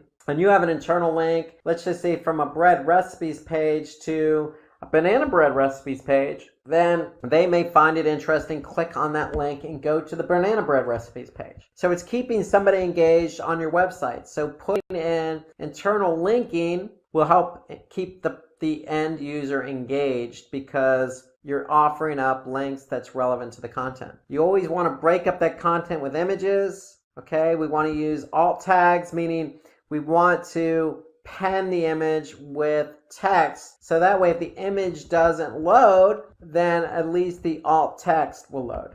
So we can incorporate call out boxes. And more importantly, we want to update our content regularly. So we always want to get the best recipe out there if it's banana bread, or different ways to create banana bread, or always just coming up with ways to update the content. So we want to keep our content, our blog post fresh. And then we want to include a CTA, call to action. If we include a call to action, then that's going to keep somebody engaged and have them act on your content. So these are steps to creating high quality content. And so let's look at an example here. And this is a 3-month-old post on BuzzFeed. And it's 21 pictures that restore your faith in humanity. So it has a lot of likes, a lot of tweets, and that means it's engaged. People are engaged when reading that. And so if we go and look at it as an example, we could see it on BuzzFeed here, 21 pictures that will restore your faith in humanity. So this was written back in 2012. Again, a lot of engagement. But if we look at it, we can see immediately that it's taking into account third-party sources. It's got some content, it's got images, it's being broken up by images. We could see there's call to actions on there in the form of social, so people can go ahead and share it if they like it. Okay. It includes videos, it includes images, third-party sources. So it's a good post because, listen, it's engaging content. It's probably answering somebody's question about humanity. And we could see clearly that, look, there's a lot of different examples here from a lot of different sources, and we could take action on this content. So not just video, not just images, but text as well. And so it's very engaging, answers questions, takes into account the different types of content available. So this is a good post in that regard. So content's updated regularly, it's engaging, and it includes sources from high authority websites. Some do's and don'ts on the content. So take into account the best practices I mentioned about creating high quality content. Okay. Answer those questions that the end user wants to hear, because that likely is going to be their search. And so you want to be able to respond to the end user. That's part of creating high quality content. Different types of content, i.e. in the form of infographics or videos or text or images. You can add images from public domain sites. You can be relatable and use examples to clarify points, just like the BuzzFeed article. Simplify complex words. Don't use sophisticated language. Talk to your audience as if they were standing right in front of you. And use bullet points to exemplify your examples, your points. So some do's, the don'ts. Obviously, don't lift content. We don't want to lift content from another website. So that's plagiarism. So we want to have our own unique content. We also don't want to take images from other websites. And so if you do happen to find an image that works for your post and it's on somebody else's website, ideally that's not a good situation. But if you do happen to do that, then always give credit to the website. Okay, so if you took it from xyz.com, credit xyz.com for the image. And even put a link back. But ideally, you don't want to take images from other websites. Just as much as you don't want to take copy, you don't want to take images. Use your own imagery and content. But if you don't have imagery, then you can always go to stock photography. There are plenty of websites out there where you can sign up for a subscription, like Adobe Stock Images as an example. You can sign up for an account, and in some cases you can sign up for a free account and use stock imagery. Okay, don't give less information to your audience. Give your audience what they deserve, which is the information they're looking for. They're looking for the best banana bread recipes. Give them the best banana bread recipes. Incorporate your own images. Break it up with titles. Give them a good quality piece of content that they're going to be able to engage with. And so if you put long paragraphs in your content, then it's going to be less engaging. So try to avoid those long paragraphs. Remember, shorten up the paragraphs, keep the language simple, add in images, answer those questions, use third-party credible sources, but write it in your own words, and you should be on your way to creating good quality content. Creating high quality videos and some of the best practices around that. So along with everything we mentioned about choosing the right keywords, we always need to keep in mind that the videos we create need to be of high quality. So the content itself, in addition to the keywords, is a primary factor in ranking. So in order to have keywords, we need to have content. And in order to rank, we need to have good content. So let's talk a little bit about creating content and what's involved with that and what we really mean by high quality videos. So if you have a video content that is not informative or relevant to the topic, it won't rank. So that's just common sense. So you need to create content that's aligned with the topic, obviously, and then that way you have keywords that are aligned with the content. So, but if you have content that really isn't aligned with the topic, then you're not going to rank, no matter how much you've optimized that video. So just keep that in mind. So there's a couple of things we want to look at here. So high quality content is determined by really two metrics. So if we're not sure about how good our content is and how good of high quality video we created, we want to look at audience retention and user engagement. So audience retention is simply the percentage length of your video that the audience has watched. It's the percentage your audience has watched. So focusing on audience retention is important for people who want their videos to rank high. So if you want to rank, you need to optimize for the keywords, but got to keep in mind content. So content is related to audience retention and user engagement. So audience retention, percentage length, your video that the audience has watched. And for example, it can be both absolute in minutes or percentages. So audience retention can be the average view duration or percentage of the audience that watched. Then we have user engagement. So user engagement are viewers who are engaged with your content. And so that means they're either sharing it, subscribing, commenting, or liking. So those are all forms of engagement. So the percentage of users who watched or how long they watched versus engagement or in combination with engagement are two factors for ranking. So let's talk about some tips for creating high quality videos. So we want to publish longer videos. And so what do we mean behind longer videos? So what's the reason for longer videos? Let's just suppose we have two videos, one shorter in length and one longer in length. First video is 15 minutes long. The second video is 7 minutes long. So on average, if viewers watch about 40% of both videos, then video X, which is 15 minutes long, will have more than twice the watch time of the video that's 7 minutes long. So remember, duration. We want, people to watch our videos longer. So if the video is longer in length, if it's 40%, then it's going to have a longer audience engagement, audience retention. So that's one of the reasons, from a metric standpoint. So even when viewers watch, both videos, the time is going to differ. So we want to take into account longer videos for primarily that reason, is because, it gives an end user an opportunity to watch the video longer, and then it's going to help us rank our videos longer. So when we talk about watch time, so if one video has higher watch time than the other, watch time is just the number of views times the average view duration. So another tip is we want to plan our video script. So we want to keep the content organized. My recommendation is, create an outline first. And once you create an outline of how the video is going to flow, then start populating with content. And so to me, that's how you can keep the flow organized,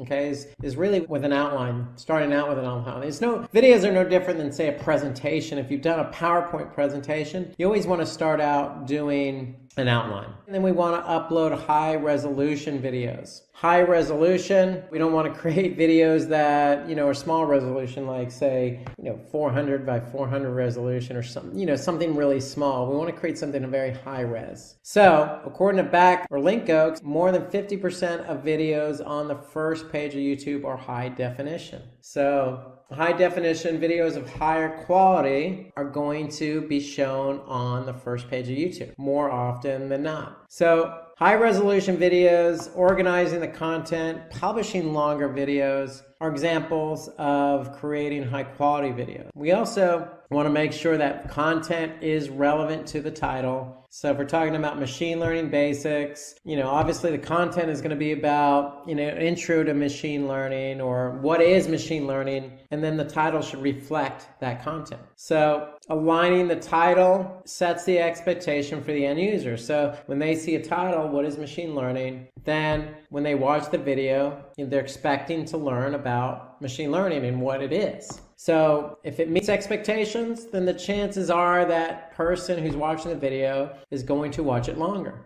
And that means it's going to fulfill the viewer's requirements. And when you align everything accordingly, keywords, titles, content, then at the end of the day, the user is going to watch it. And the more they watch it, the higher the engagement. The higher the engagement, the better chance you have to rank. Some other tips that you could use to create high quality videos. So we want to be able to, use examples to clarify our content. So, don't be afraid to go into another screen like I am. If I'm talking about videos, jump into the machine learning basics video, which I've done throughout this session. I can simply do that by keeping the user engaged. Here, this video is about machine learning basics. Well, the titles align with the video. We made sure that we have a nice description about what the video is about, and we're aligning the expectations. So not only that, I'm showing you an example within the video itself. So we want to use examples throughout your video to keep the user engaged. It will also help clarify what you're trying to express in the video itself. So we want to make it visually appealing. So visually appealing means imagery or examples in the video. And then when we talk about imagery, you want to use good images in your video. So use public domain sites that are available to you, like Shutterstock or Flat Icon. There are plenty of those sites out there. So feel free to use any one of those sites to use high quality images in your video.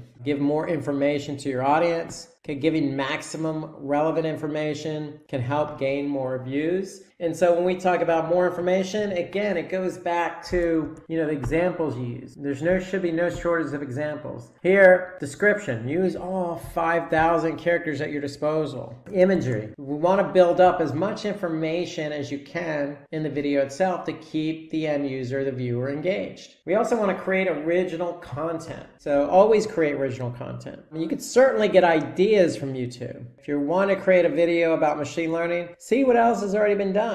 Do searches on YouTube itself. But, when you're going to create a video, you can create another video about what is machine learning, but just make sure it has your own take on it. You're the subject matter expert when creating the video. Create it with your own original content. Have high audio quality and video effects. So just like you see here on this video, we have effects in it, and the audio is of high quality, meaning no background noise, no distortion, and we want to be able to speak clearly in the video. So you want to speak clearly, loudly, concise, just as I'm trying to do now, so that you can understand what I'm trying to say, or what the viewer's trying to understand when they're watching the video. So watching and listening are two of the components, and you want to make sure both of them are high quality. Avoid distractions. We don't want to pause. You don't want to ramble on a particular point too long. We want to keep users engaged. So you always want to move from one point to the other, intermix it with examples. Those are ways to keep the users engaged. We want to include transcripts or subtitles for your video. So transcripts is just more content that's aligned with the video, and the search engines will be able to pick up that content and help your video rank. So to me, that's a key component to creating a good video, is having the necessary content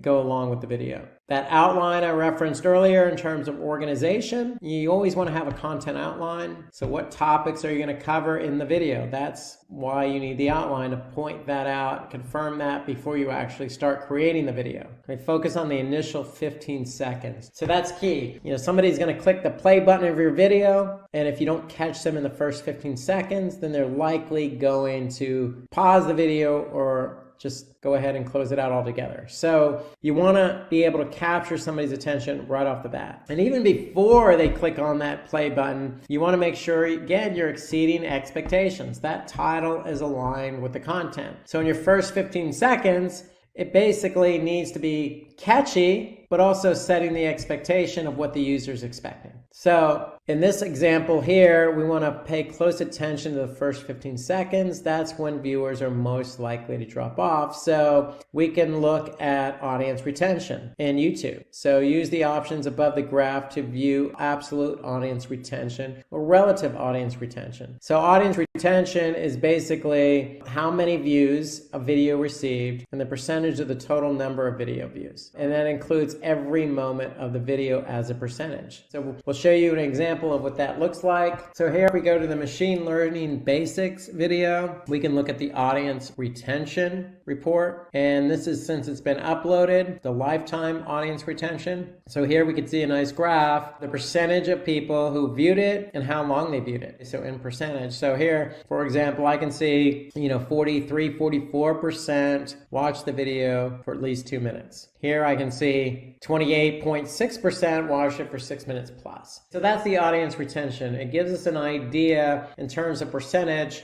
how many people or percentage of people watch the video at what length. So that's audience retention. So we want to keep that number high at the very initial stage of the video. And we want to keep it high throughout. And that's why you always want to create high quality content, using those examples, using imagery, making it organized content, not pausing, going from one point to the other. Those are all best practices to keep the viewer engaged. And then we want to add resources from well-known sites. So throughout this video, we've used Backlinko. There are other sources we've used. So if you have a source, go ahead and put it in your video to add credibility. And then we want to use cards to your video. So this cards is basically a feature that recommends relevant videos to your audience. So in addition to machine learning basics, there could be other videos about machine learning that we can recommend, or YouTube can recommend to the audience. To set up end screens, you want to make sure that with end screens, you can use relevant videos to your audience towards the end of your video. So you can recommend relevant videos towards the end of your video. You can also create playlists. So this is a feature that keeps your audience engaged with relevant content by auto playing the next video. So if you enable this feature, it's going to go from one video to another. Pattern interrupts keep the audience engaged. So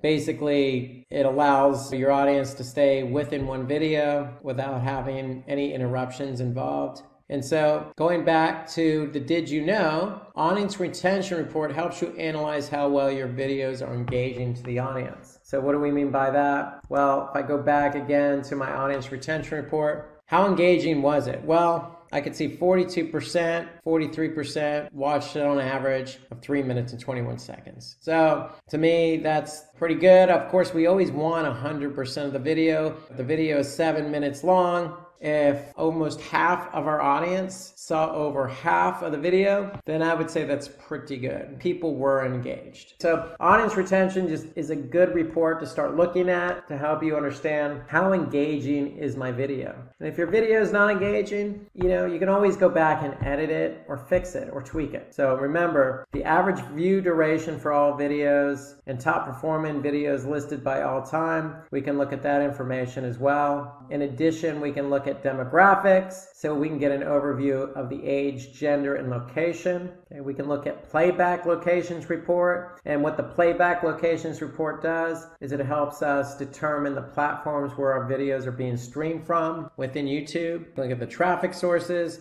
where did the viewers come from, devices, did they look on mobile or tablet? And so if there's any doubts, if you have any questions, please drop a comment below, but especially if you have any doubts on the metrics. metrics. So if we go back into YouTube, we can look at analytics. And if we're looking at analytics, we can see more. And then this is going to show us everything we need to see from device type. So if I click on more, I can see my playback location. So this will show me where the video was watched. It was on a watch page or a channel page. I could see the traffic sources. I could see the gender and age. So if I click on the viewer age report, I can see the percentage of views by age. So I can get a lot of information about my video and how it's performed, who's watched it, what they've done with it, where they come from, all the information they need to know. Okay, so it's all within YouTube Analytics. So again, if you have any questions about that, just drop a comment below. Especially if you're new to YouTube, you may have some questions, but just know that every video you publish to YouTube, high quality, aligned with your keywords, you're going to be able to view the metrics by looking at YouTube Analytics. Now, before we get into the tips and tricks, let's take a refresher on what exactly is content marketing. Content marketing is a form of marketing that involves the creation and sharing of online content to help generate audience interest in a brand's product or services. This means providing information that the audience considers valuable and relevant in a consistent manner so that it drives some sort of profitable customer action. So let's talk about the content that falls under content marketing. There's options like blogs, videos, infographics, case studies, white papers, and ebooks.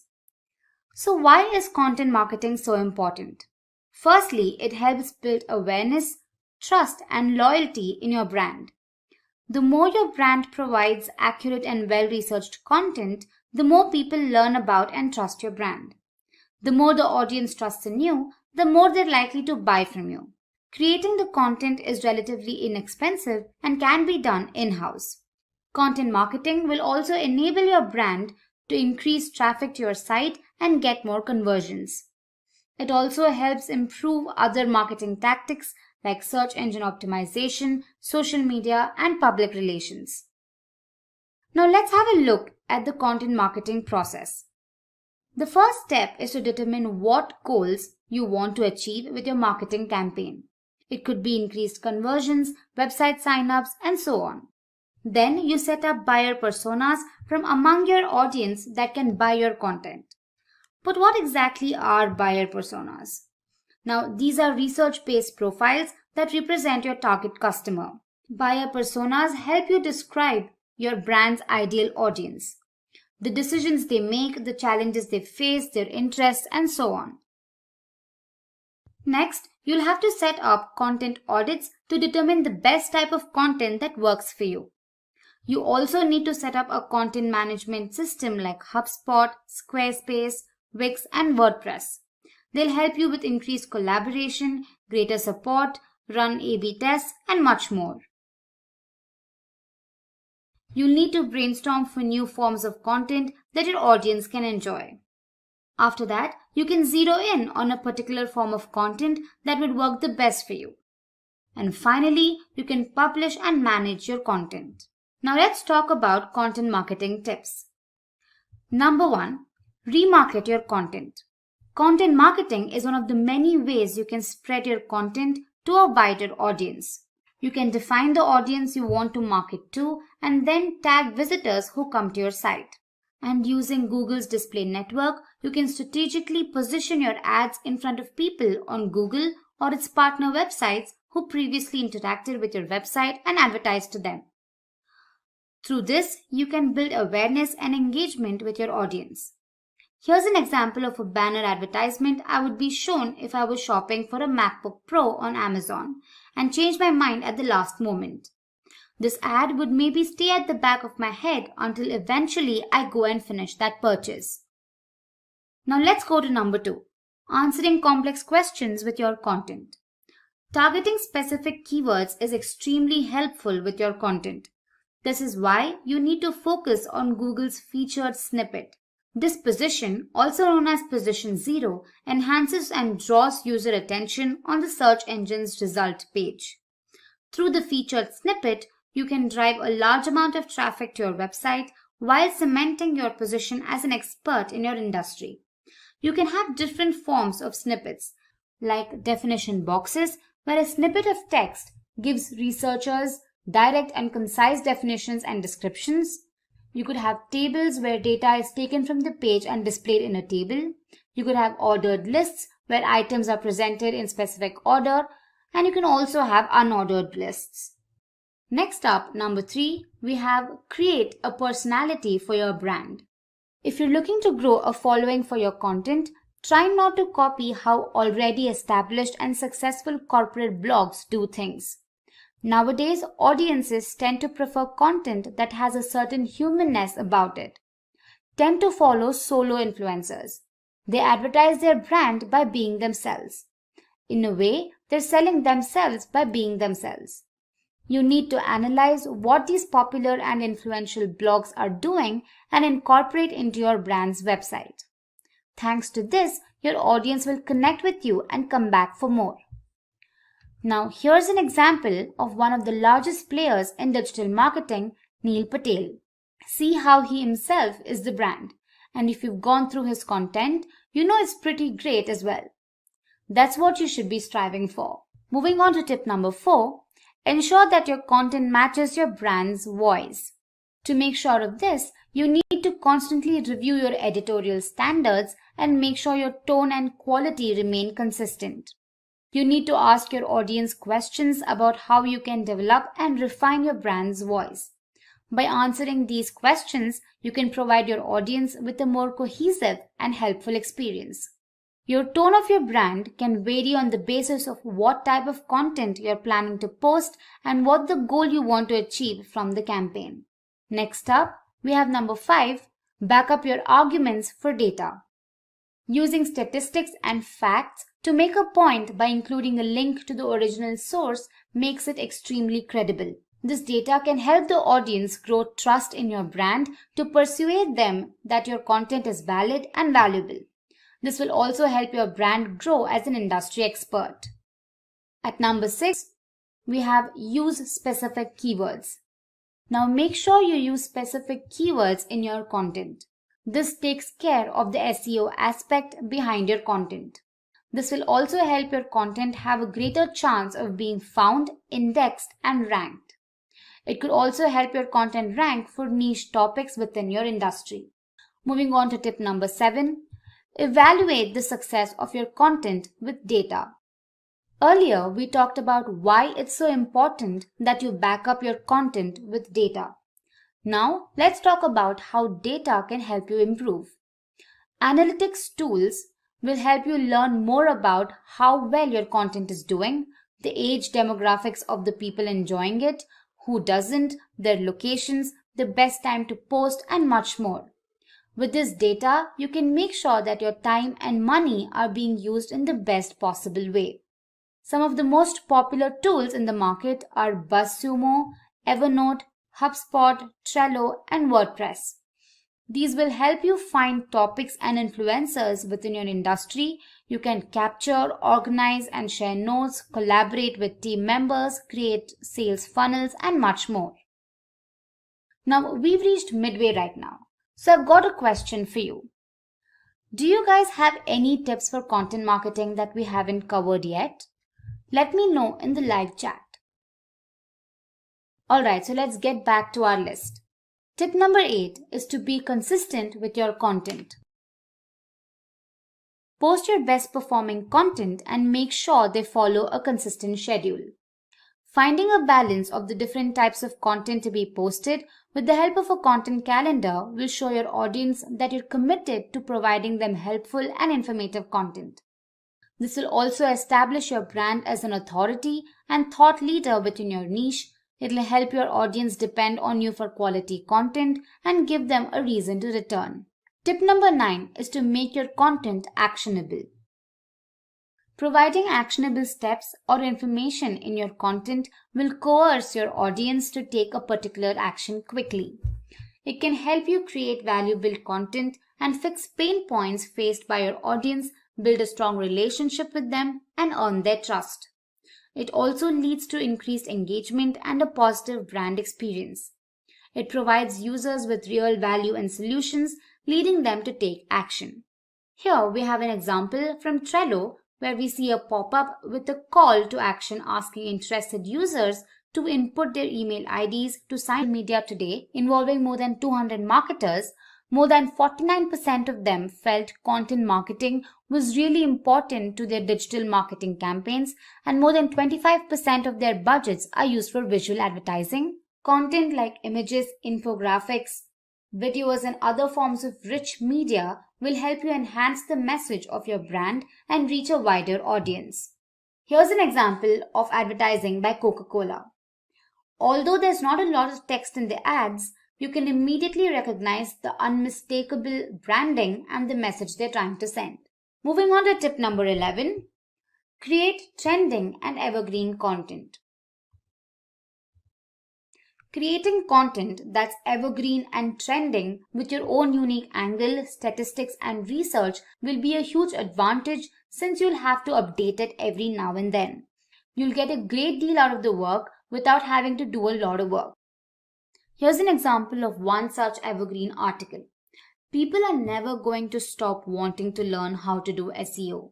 So with a little tweaking every few months to reflect new changes that Google may have done, you'll have an article that you can get considerable mileage out of. Next up, tip number 12 is to understand content that works for you. You need to analyze what content works on different social media platforms. For example, you all know YouTube is the best place for video content, Instagram and Pinterest for visual content, Twitter for smaller snappy content, and so on. Understanding what works and what doesn't will help you better spread your content across the internet. Tip number 13 is to understand your target audience. Now, like I mentioned earlier, your marketing campaign isn't going to bear fruit without targeting a specific audience. Understanding who your audience is one of the most important steps for this. You can find this out by asking questions like who you're engaging with online, their age, location, language, etc. By using social listening to find out what audiences are talking about your brand, using tools to research what social channels your audience is using, and so on. After understanding them, you can set up buyer personas for your audience. Tip number 14 is to perform A/B testing. Now, A/B testing will help you understand what your audience likes or doesn't, what content works for you, and much more. You can do A/B testing on headlines and title tags, call to actions, content formats, image types, content length, and much more. It can also help you make better decisions in the future. And finally, our tip number 15 is to reach out to people sharing similar content. One of the best ways to build your audience is to get people or influencers who already share content within your niche to share your content. Now, since these people already have a trusting audience, they would be a lot more likely to enjoy your content. Content marketing, interview questions and answers. So thanks for joining again, and here's how it's going to work. So if you have any questions to these questions or answers, feel free to just comment right below this video and we'll get back to you as soon as possible. We're going to go through a series of questions and I'm going to answer those questions for you. Starting out, what are the essential components of a good web content? Okay, so essential components. Okay, so what do we want our content to do? Well, we want it to be useful. So web content should be written in a way which caters to what the reader wants. Okay, so somebody's not going to read your content if it's not useful for them. Okay, this because it affects reader engagement. Okay, so if it's not interesting, it's not useful, somebody's just not going to read it. Plain and simple. It also has to be engaging. So listen, even if it is relevant to a user, you still have to write the content so it's engaging. So you want to add elements like imagery, videos. Hey, you could even turn your content into an infographic. Okay, you want to do something that's going to be engaging for the user. If it's engaging, they're going to read it and engage with the content. Okay, and then good content should have some call to action. So content must be written in a way that can drive call to action. Okay, so if you're writing a blog post, you know, I've seen a lot of blog posts just simply start and end with good content. But it doesn't leave the user with anywhere to go. So have that call to action. Put some internal links in that content. Give somebody a place to go after they're done engaging with the good content that you write. Okay, so some other things to think about, some other components for good content. Well, credibility. So, anybody can write, but are you writing about something you know what you're writing about? Are you a good talking point, a good expert, or have experience about this content? So you also want to use, information from a legitimate source. Okay, so you don't want to grab something and use it in your content that's just not legitimate, because it does hurt your credibility and the organization's credibility. And then also originality. Write something that nobody else has written. So obviously you don't want to plagiarize, because if you plagiarize, then there are tools out there where people can easily just put their content in there to see what else is out there, see if somebody else has plagiarized it. So it's very easy to find people who plagiarize. So don't be that person. What I would recommend, create a good content calendar and come up with some ideas before you write them. Next question related to content marketing. So what are the types of content you can create? Well, there are a lot of things you can create. Start with the blog. Blog, to me, is always a great place to start. It's a blank canvas for your ideas, your thoughts, your opinions. Okay, that's a great thing about a blog. It accentuates personality. You can create a video. Videos are always engaging. You can create an infographic. Infographics to me are, a hidden gem. Instead of somebody reading the same old, you're laying this out in a very visual way that's easy to understand. Create a case study. Okay, so if you're digital marketing expert, done social media for another client, write about it. Show the successes, show that you are an expert, show that you've created successful campaigns in social in the form of a case study. You can create a white paper. White papers are good educational pieces. You can also create an ebook. Okay, ebook, hey, if you have a lot of content, you want to lay it out, an ebook's a good way to go. You have a lot of choices here when it comes to content, a lot of choices. Okay, so what are the advantages of having a content calendar? So I alluded to that just a couple of seconds ago. So let's really break this down here, because content calendars to me are so important. Well, first of all, calendar part of content calendar allows you to think about dates. So if you're planning something, you're going to have important dates in mind. Okay, so content calendar, it almost ensures you don't miss anything, that's a good opportunity for you to leverage, like, Black Friday, Cyber Monday. It's probably important when those days are if you're in e-commerce. So that's why having a content calendar helps. It helps you plan out your content based on important dates, or based on dates that work for what you're trying to do. They also help because you could stick to a consistent schedule. Okay, so if you don't have a content calendar, you're probably just arbitrarily writing content here and there. Well, what if your users crave and really engage with the content? They're going to want more. Sticking to something consistent is going to really get people to come back for more. They know when you're going to post. They're going to be waiting for it. And if it's every Tuesday morning at 8 o'clock, hey, post it Tuesday morning at 8 o'clock. Your users will get used to that schedule. And it does help build up your following. It does help build up your community. And in the end, cultivates a long-lasting relationship.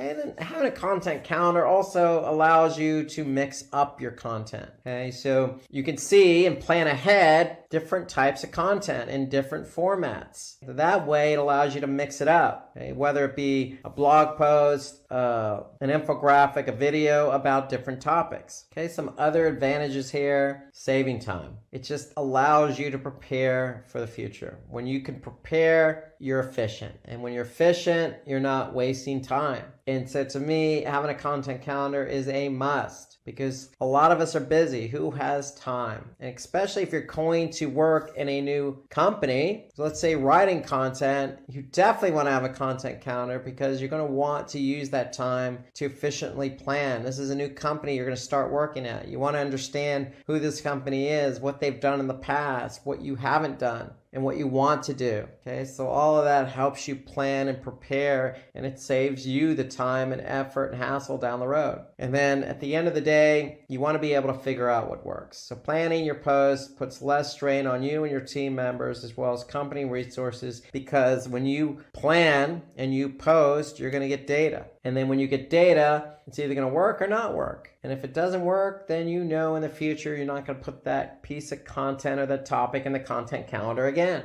It's that simple. Okay, some other advantages: fresh content. Okay, so having a content calendar allows you to always keep content fresh. Again, you're going to be on a consistent schedule, and you're not going to be writing about the same things over and over again. So it could be just simply Twitter. If you're putting a content calendar and together for Twitter, well, you don't want to have the same tweets every other day. So it does ensure that you're getting tweets out there that are fresh, that are new, that are different. And again, figure out what works. A content calendar makes it easier to measure results and optimize performance. So you always want to, maybe put some metrics in with your content calendar so you can see side by side content historically that has performed, content that has not performed. Okay, so next question you may get: what type of content works in each stage of the customer lifecycle? So you have awareness, engagement, purchase, post-purchase, advocacy. Okay, so let's break these down here. So awareness, okay, so you want people to understand who you are. Okay, that could be a guest blog, an influencer helping you out. It could be a cold email, a video that can potentially go viral, a social media post, introducing a product. You have engagement. So you want people to engage with your content. What are you going to do to get people to engage? Well, you could certainly write an email and have people open that email and go to your website. You can have an ebook where people can actually download and read it. Or you can have a blog where people can comment, or a landing page where they can fill out a form submission. You have evaluation. So with social media, we know there's a lot of engagement going on, but when you're putting content out there, you can certainly open it up to testimonials. Okay, you can generate white papers. Okay, or you can generate case studies. Case studies are a good way for companies to evaluate what you've done in the past. If you've worked for a specific product in the past and it's worked, you certainly want to put that out there for potential clients in that same industry. Purchase. Trying to get people to purchase, what are you going to do? Well, you can certainly have landing pages, a nice, website, a nice shopping cart with some nice content. Okay, onboarding emails. Get those emails out there and get people to go back to the website and purchase. Of course, you can have product and service details as well, meaning, one page downloadable PDFs that describe the product. Okay, you have post-purchase. Okay, so people who've already purchased, you can certainly send out follow-up emails. You can do blog roundups, give people an opportunity to see what features or updates are happening to the product. Okay, of course, case studies of repeat customers or content types that detail a new feature or service. Okay, so if somebody's already purchased, you may want to send them some content of another product that complements the product they bought. So a lot of things you can do to engage with your user who's already purchased. And then advocacy. You want people to help you out here. So have the user generate the content. You can have exclusive discounts for your community. They're going to be your advocates, so give them exclusive discounts. And then pictures of customers engaging with your products. Okay, who's not going to share that? So you're going to have people share that information. In other words, you can generate content where, hey, people can help you out here and be your advocate. Okay, so how do you decide what topic and subject to write on? Okay, well, going back to the content calendar, that always helps you to see what you've put in that content calendar. But there are some other methods you can use. And you could certainly identify your target audience. And not only identify your target audience, but what their needs are. Okay, so you can write content based on audience. So you could certainly do some research with keywords. Okay, what's trending? What keywords are not trending? Okay, and write around what's trending, for example. Okay, you could certainly take a look at social media, for example, Quora. I always look at Quora. Quora is interesting, entertaining, informational. Hey, people are certainly having conversations on Quora. And you can certainly analyze those conversations because they certainly get in depth, and you can decide, hey, do I want to write a topic around something that really just won't go away in terms of conversing? Quora is a good example of analyzing conversations. They tend to be a little bit more in depth. So some other things you could do, you can look at your competitors. and what kind of conversations are happening on your competitors' blogs or your competitors' social media platforms and pages. You can keep track of blogs and articles from subject matter experts, commentators, critics, and so on. Okay, so you can get ideas from them. Another question you may get, which is very important, if you're going to start working for a company, you need to understand the tone of your content, because that is going to fit and be in line with the company you're working for. Okay, so you're always going to have a brand personality. So the characteristics of a brand are the guidelines based on which the content strategy is developed. The tone of the content must align itself to the content strategy. Your audience profile. So you need to determine who your audience is. Okay, and how the brand wants to be seen by that audience. So, if you have an older audience, you're not going to use younger audience, i.e. street lingo or today's lingo in the younger generation. You're going to use language that's going to fit the audience you're talking to. And then, of course, the channel itself. So the content you create must be irrespective of the channel and consistent with brand attributes. Okay, so you gotta pick and choose the channel. If it's LinkedIn, for example, hey, LinkedIn's more business oriented. Okay, so you're not gonna be, as humorous as you would be, say, on Instagram or Facebook. All of these have one thing in common. Again, that's brand guidelines. You have to stay within the brand. What is the brand's personality? How do we want to talk to our audience? And what platform are we using to talk to our audience? How do you promote your content once it's live? Well, that's always a good question. Hey, you doing the work, putting in the hard work to create this, it could be a video, and videos take a long time. It could be an infographic, an ebook. Okay, so send it out via email. Okay, if you have an email list, send it out and let people know this content's there. Put a link in the email or even a piece or snippet or preview of the content in the email. So you're using the email to broadcast and encourage people to,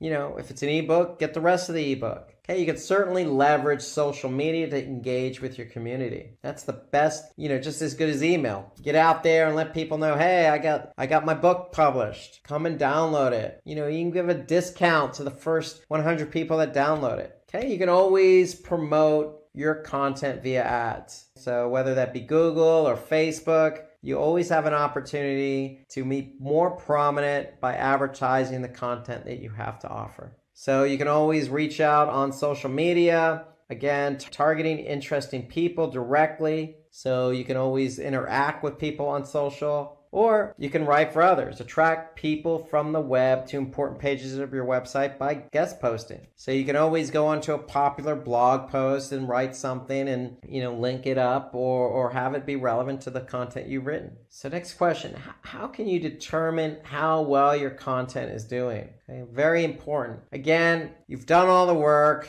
You put the content calendar together. You got the content ready to go. It's published. You're promoting it. Social, email, guest blogging, but you want to determine how it's doing. Well, depends on the channel, really is what it comes down to. So if it's organic search, you want to be able to see if it's ranking for the keywords you optimize that content for. If it's social, you want to be able to see if you have engagement, shares, comments, etc. Of course, you can always look at analytics and see how much traffic that blog post is getting, or that page with the white paper is getting. Okay, so you can always look at your analytics and look at the traffic. Okay, and again, you can always look to see if there are conversions in the form of an inquiry or lead or sale. So at the end of the day, you want to align the content with the channel, and you want to align the KPI with the content in channel. Okay, so if it's social, you're not likely going to get conversions unless you're doing paid ads. If you're posting organically on social, then you're probably going to get some engagement. So you have to align the right metric with the right channel.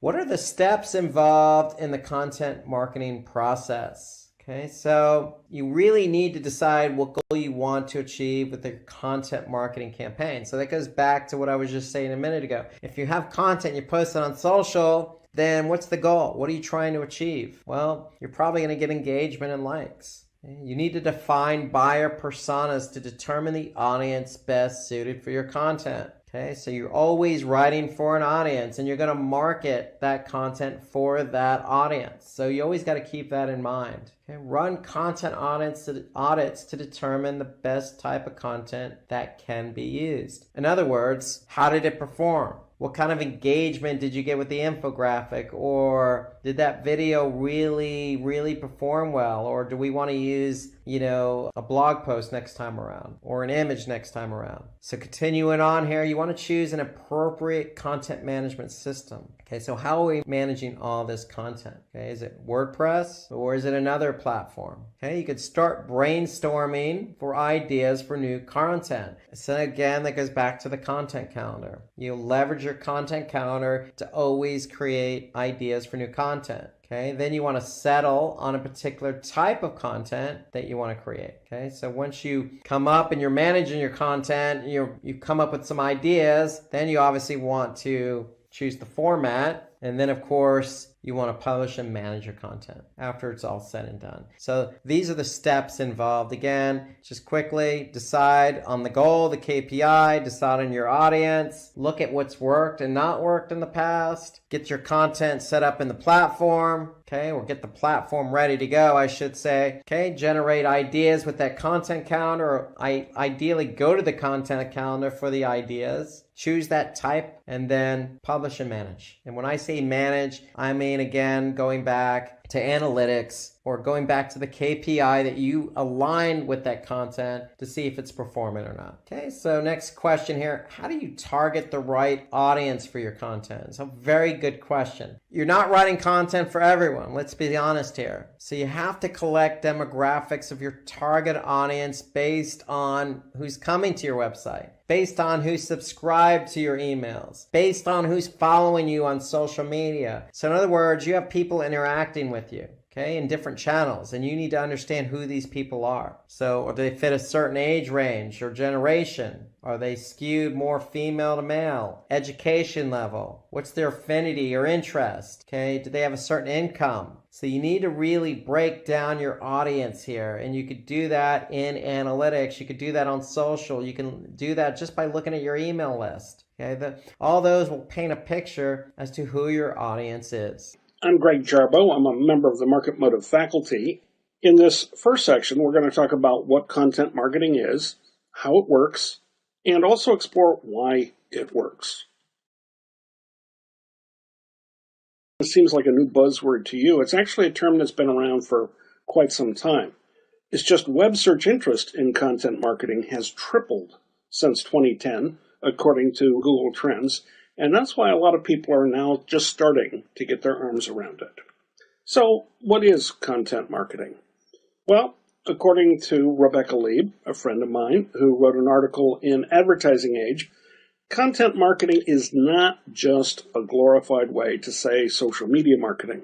It's actually a little broader concept. So, content marketing does include social media, and you can use blogs, Facebook, Twitter, YouTube, Vimeo, LinkedIn, Google+, Pinterest, Foursquare, Instagram, Flickr, StumbleUpon, Tumblr, SlideShare, and Quora, and you can put all of those together in a content marketing program. And all of this content can be optimized so that it can be found in search engines as well as in social media or in the usual places like your website. One of the ways to sort of conceptualize this is the classic Venn diagram. Brian Clark of Copyblogger has put together a really interesting white paper called The Business Case for Agile Content Marketing, in which he's created this particular diagram that shows search, social, and content, and the overlap of the three is where he positions content marketing. And that may help you understand where it fits. It's sort of a little bit of this, a little bit of that, but it also shows you both the potential leverage that you can get when you begin combining these elements, but also the potential conflicts you may encounter inside an organization who says, hey, wait a second, that's my job. And the real challenge to content marketing is getting people who have been doing their job independently, headed off in their own unique direction, to actually collaborate and coordinate what they're doing and leveraging each other's capabilities to create something that's a little more powerful. In the world of digital marketing, you must have heard the term copywriting. But very few people talk about copywriting. It's one of the essential skills for any digital marketer. It has been estimated that there are 131,200 copywriters in the United States today. It is projected that the copywriting job market will grow by 7.6% from 2016 to 2026. Freelance market for copywriting is on a roll. Companies like Upwork and Fiverr are filled with copywriters. There are many advantages of freelance copywriting jobs, like being your own boss, a flexible schedule, and doing what you love. What is copywriting? In simple words, copywriting is a type of writing or a set of words that will convince the reader to take some kind of action. And that action can be anything, like registering for an event, signing up for something, or buying a product. Businesses usually hire copywriters to write landing pages, Facebook and Google Ads copy, social media posts, etc. in order to convince the readers to take some action.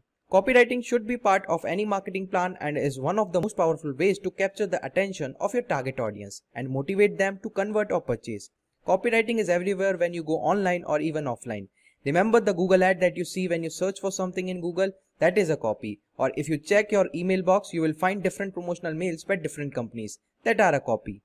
Basically, those companies are trying to convince you to take some action. It can be anything. For example, an e-commerce company will convince you to purchase some of their store products. Now let's talk about the copywriting formula. A good copy usually follows AIDA formula. A stands for attention, I for interest, D for desire, and A for action. Almost every good copywriter uses this formula to write better copies. And it's important for you in case you decided to become a copywriter or want to use copywriting in some of your work. So I hope now we understand what actually copywriting is. Now let's try to understand what does a copywriter actually do. The copywriter's job is to write words that convince an audience to take some action for the benefit of the company in which the writer works. Let's have a look at sample copywriter job description that will help you understand the role and responsibilities and the skills needed for this role. So firstly, let's have a look at responsibilities. Writing, editing, and publishing engaging content for various social media networks including Facebook, Twitter, Instagram, LinkedIn, and Google My Business. Optimizing social media posts, language, tone, message based on your target audience behavior. Selecting appealing images and videos to complement text for designers to design the post. Let's have a look at some more responsibilities. Coordinate with internal teams to create advertising posts for client. Respond to questions and comments on social media pages promptly and accurately. There can be more responsibilities to a copywriter depending on what the company needs, so it varies from company to company. Now let's see what skills a company looks for in a copywriter. Hands-on experience using various social media platforms to advertise. Solid knowledge of SEO, keyword research, and analytics tools, example Google Analytics. Familiarity with online paid advertising. Let's have a look of some others requirement and skills. Ability to deliver creative web content, text, image, and video. Excellent communication skills. So now we know what copywriter does. Let's explore its various types. SEO copywriting. It means optimizing the copy using keywords to make it rank at the top of the search results. For example, if you optimize a company's product page correctly through SEO copywriting, then there is a high chances that your sales page would rank at the top of the search result, which would result in more sales. Next, we have social media copywriting. This type of copywriting is used on social media platform. For example, a catchy title is used to grab the attention of the user, and emoji is used to make the copy interesting or frame the right message in order to convince the audience to take some kind of action. Next, we have technical copywriting. The motive for writing technical copy is to explain the latest technologies or the technical product that a company wants to sell. For example, if you have a tech product, you need a copywriter who can explain the technical aspect, use case of the product, and how that product helps the customer. Direct response copywriting. It is a type of communication that is compelling enough to be able to influence the customers to act. In other words, any copy that encourages the recipient to act immediately and the response from the reader are measurable.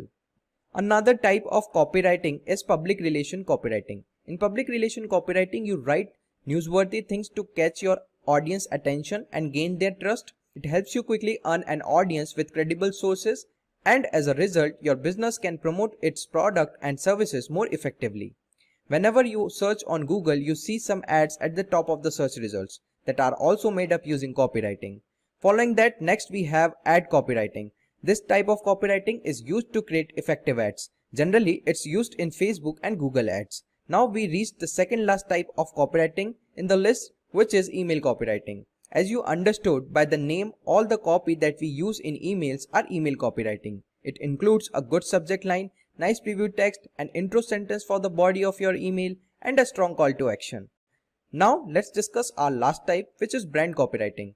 Brand recognition and connecting with customer begin with communicating what your brand represents. Your brand image can be conveyed through writing. It can be in the form of logo, a song, or a phrase. To create brand copy, you have to think about your customers first. With this, we have come to the end of this copywriting types list. Before jumping into the next topic, I have a task for you. Just pause this video and in the comment box, type your favorite type of copywriting. I hope you are done with the comment. Let's move forward to our next topic, which is difference between copywriting and content writing. Firstly, let's discuss the difference based on the overall goal. Copywriting is a type of writing aimed at selling a brand. On the other hand, content writing is all about building a perception in consumers' mind. The next difference is based on the length of the content. A copywriter typically writes short form of copy and a content writer writes long form of copy. Text written by copywriter is brief and engaging. Content writer often have to write more in-depth content explaining a process or topic. Now what's the difference when it comes to a role in a company? A copywriter is someone whose primary role is to create copy, and a content writer often does more than just write. It may be a writer, blogger, executive, or anyone else.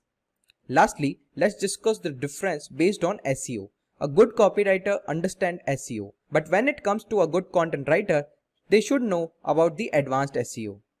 Now let's explore some of the helpful tools for a copywriter. Copy AI. It's an AI tool, and the greatest thing about this tool is it's very simple to use. You can generate Instagram caption, product description, and even product value proposition by just providing a few words. It's a paid tool, but it has a 7 days free trial. The next tool that we have is Grammarly. Grammarly is a free online tool that finds mistakes in your writing and suggests improvements. As you write, Grammarly will underline any mistake you have made and offer suggestions on how to fix them. Additionally, it has a plagiarism checker and a punctuation checker. However, for additional features, you need to go with Grammarly Premium. WordTune. With the help of Grammarly, you can fix your writing mistakes. But when it comes to rephrase and rewording your content without sacrificing flow, tone, or meaning, WordTune came into the picture. Hence, the combination of Grammarly and WordTune is the best for the copywriter. And it's a paid tool, but have a free plan for beginners. The last tool in our bucket is Wordsmith. If you rely on data in your day-to-day decisions, Wordsmith is perfect for you. It can be used for everything from journalism to financial reporting because it produces natural sounding content. Simply create one template and set up a few variables, and Wordsmith will generate multiple alternative scripts. For example, you can write chatbot scripts for responding to various complex customer requests. Now comes the most interesting and the last topic of our session, the average salary of a copywriter. Several factors determine the income a person can expect, including experience, the size of your company, your location, and your industry. Copywriters are the brain behind advertisements, explaining what the product does and why people should buy it. They are also responsible for shaping the brand's identity and tone of voice. Copywriters are a valuable resources for businesses as they are responsible for writing the first impression customers get of a company. A copywriter earns approximately 3,64,000 per annum in India, and in the US, he/she can earn roughly $53,000. And when it comes to a senior copywriter, the average salary in India is 5,86,000 per annum, and in the US, he/she can roughly earn $78,000 per year. So with this, we have come to the end of the session on copywriting. I hope the session was informative and exciting. In case you have questions about any of the topics covered in the session, or if you need resources used in this session, then please feel free to let us know in the comment section below, and our team of practitioners will be more than happy to resolve all your queries at the earliest. Until next time, this is Tushar from the Simplilearn team, signing off. Thank you, stay safe and keep learning.